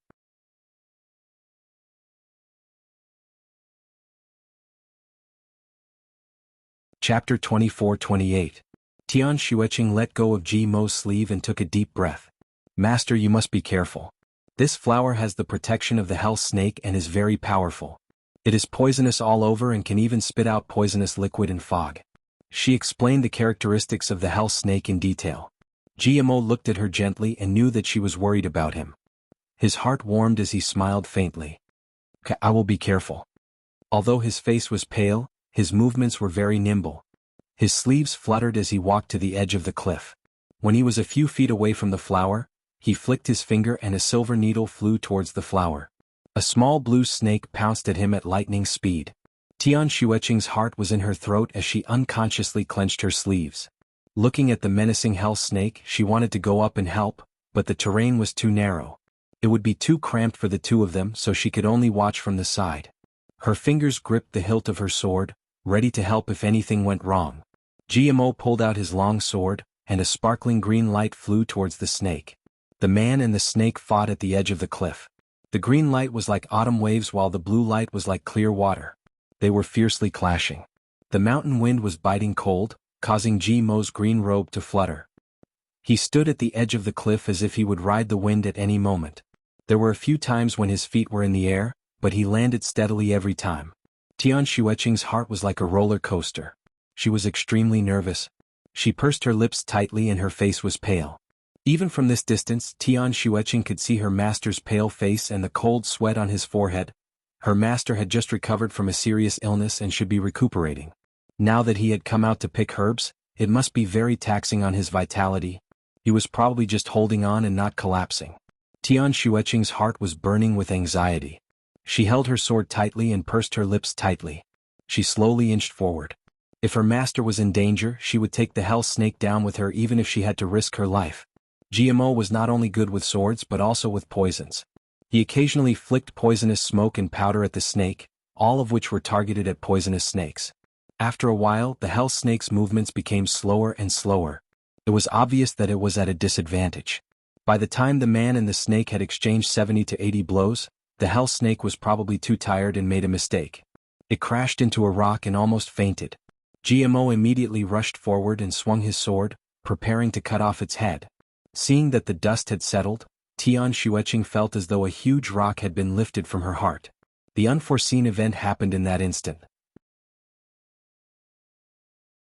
The hell snake, which had appeared to be dazed from the impact, suddenly leapt up like a bolt of blue lightning towards GMO's face. It was already too late for GMO to dodge. He steeled his heart and no longer dodged. Instead, he slashed out with his sword. In the end, GMO was faster. By the time the hell snake reached him, his sword had already cut it in two. Unexpectedly, half of the hell snake's body was still alive. It opened its mouth and spat out a large mouthful of poisonous fog before falling to the ground. GMO had been sprayed by the poisonous fog, and before the remaining poison had been cleared, a new poison had arrived. The two poisons instantly merged in his body and rampaged through his meridians. GMO did not have time to detoxify himself before his vision turned black. He staggered a few steps and suddenly lost his footing. In the next moment, his entire body fell to the ground. Master. Tian Xueqing was scared out of her wits. She immediately rushed over and grabbed Jimo's hand.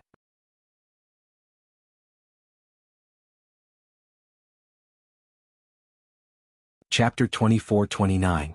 However, Jimo was still a man and he was still unconscious.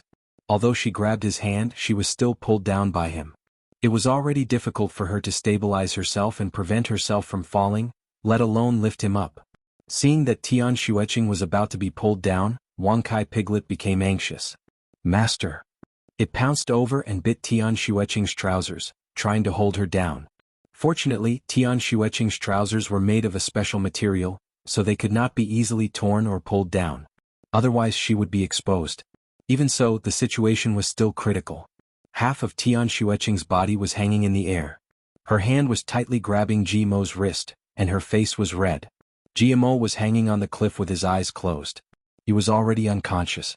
Wang Kai Piglet used all its strength to pull Tian Xueqing, but its strength was still not enough to move two people. Tian Xueqing's body slid down bit by bit. Wang Sai's hooves left two deep marks on the ground, but it still could not stop her from sliding down. What to do? What to do? If this went on, they would all die. Master was unconscious, and Ji Yunhuang was still cultivating in the small courtyard in the valley. Wang Kai could not rely on it. The only one who could save everyone was herself. Tian Xueqing was hanging upside down on the cliff, and her head was a little red. She took a deep breath and tried to calm herself down. Wang Kai, can you fly now? As long as Wang Kai could fly, it would be able to fly with them if they fell down. Wang Kai was about to cry. It was biting her trousers and could only speak with its nose. Wang Kai was seriously injured last time. Although Master healed me, I can't fly in a short period of time. This was the second time it felt so useless. The first time was when Tian Xueqing was in danger and it was unable to protect its master. Ji Yunhuang came to save her. The second time was now. At such a critical moment, it actually dropped the ball. If its master died, it would not live anymore. It wanted to accompany its master. Master, I'm sorry. Tian Xueqing's last hope was destroyed, and her heart was filled with despair. However, it was impossible for her to give up on her master at this time. Two people and one pet slid down uncontrollably. Tian Xueqing had already slid down the cliff, and only Wang Kai Piglet was still hanging on. With its last bit of strength exhausted, Wang Kai could not hold on any longer. Its legs went soft and its whole body slid out of the cliff, hanging in the air. Tian Xueqing felt like she was falling straight down like a cannonball. The wind was howling and she could barely hear anything else. She quickly passed through the clouds and fell into the abyss. The rapid fall made her heart almost jump out of her chest and her head felt dizzy. He was falling so fast that Tian Xueqing couldn't catch him at all. She watched as his hand slipped from her palm. Master. Tian Xueqing desperately tried to touch his hand, but she was always a little short. Jimo's eyes were still closed as he silently fell down. Tian Xueqing's heart was filled with grief.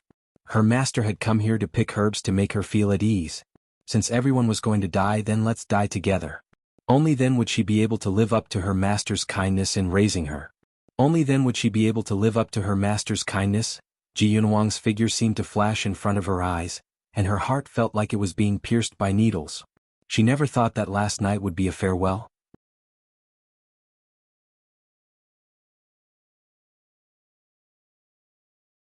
Chapter 24-30. She struggled with all her might, trying to grab the corner of her master's clothes. Close. Even closer. Just a little bit more. Just a little bit more. At this critical juncture, Tian Xueqing suddenly felt her waist tighten. A white light descended from the sky and wrapped around her waist. That white light first sank down, reducing the force of her fall. Following that, it suddenly pulled her upwards. Before she could react, her entire body flew upwards. All of this happened in a flash. When she finally reacted, she had already landed on the cliff. Her legs were numb from the impact and her vision was a little blurry. Her head was still throbbing with pain. Her legs went soft and she fell towards a rock. The expected pain did not come. She was caught off guard and fell into a cold embrace with a faint medicinal fragrance. Her eyes suddenly widened. It's him. Ji Yunhuang. He actually rushed over at this time. This person always appeared from the sky at the most crucial time. Tian Xueqing did not need to raise her head to know who this embrace belonged to. Her nose turned sour and she almost wanted to cry. She was still in a state of shock and even her body was trembling. Ji Yunhuang originally had a stomach full of anger, but when he saw her pale face, that anger could not be vented. His heart softened and the arm that was hugging her waist tightened. He gently comforted her. "Don't be afraid, everything is fine now." Tian Xueqing's body was still trembling uncontrollably. She suddenly thought of something and broke free from Ji Yunhuang's embrace. She suddenly turned her head. "Master?" There was no one behind her. Only Wang Kai Piglet was still lying there with a confused face. She looked around in panic but did not see a single trace of her master's clothes. "Master." Her voice trembled and changed pitch. "Where's my master? My master didn't he save me?" Ji Yunhuang's fingers tightened. He pursed his lips and said in a hoarse voice, "I only saw you. He only had time to save her. I fell down with my master. You should have seen him. I almost caught him." Tian Xueqing's heart trembled in panic. Her voice was filled with disbelief. She suddenly turned her head and looked at Ji Yunhuang. You really didn't see him?" Ji Yunhuang's face was extremely pale. His clothes were almost drenched in cold sweat. He forcefully held his breath and shook his head. When he rushed over, they had just slid down. When he rushed to the edge of the cliff, he could only see Tian Xueqing's skirt. GMO was below Tian Xueqing, so he did not see him. Furthermore, the ice soul poison in Ji Yunhuang's body was still wreaking havoc. When he pulled Tian Xueqing up, he had used up almost all of his strength. Right now he could barely stand. Tian Xueqing's heart turned cold. Although she had come up, her heart seemed to have fallen into an endless abyss. She stood there in a daze, her expression absent-minded. "Master didn't save me?" Ji Yunhuang said. "Tian Xueqing, I am sorry." Tian Xueqing acted as if she did not hear him. She turned around and wanted to rush towards the cliff. "Master." Ji Yunhuang, his heart to Xueqing. Xueqing. Tian Xueqing flung his hand away and took a step back. Tears were streaming down her face and her voice was sharp. "I don't need you to care about me. I want to save my master." Ji Yunhuang clenched his fists and said in a low voice, "He has already fallen down. You can't save him. Calm down, let's think about it." You're tuning in to the Han Li's Wuxia Adventures YouTube channel. We're so grateful for your support, and don't forget to subscribe to join us on this incredible journey through captivating stories. Your generosity through donations truly makes a world of difference, as it's the primary source of revenue that allows me to expand and enhance this channel for you. Thank you from the bottom of my heart for being a part of this adventure.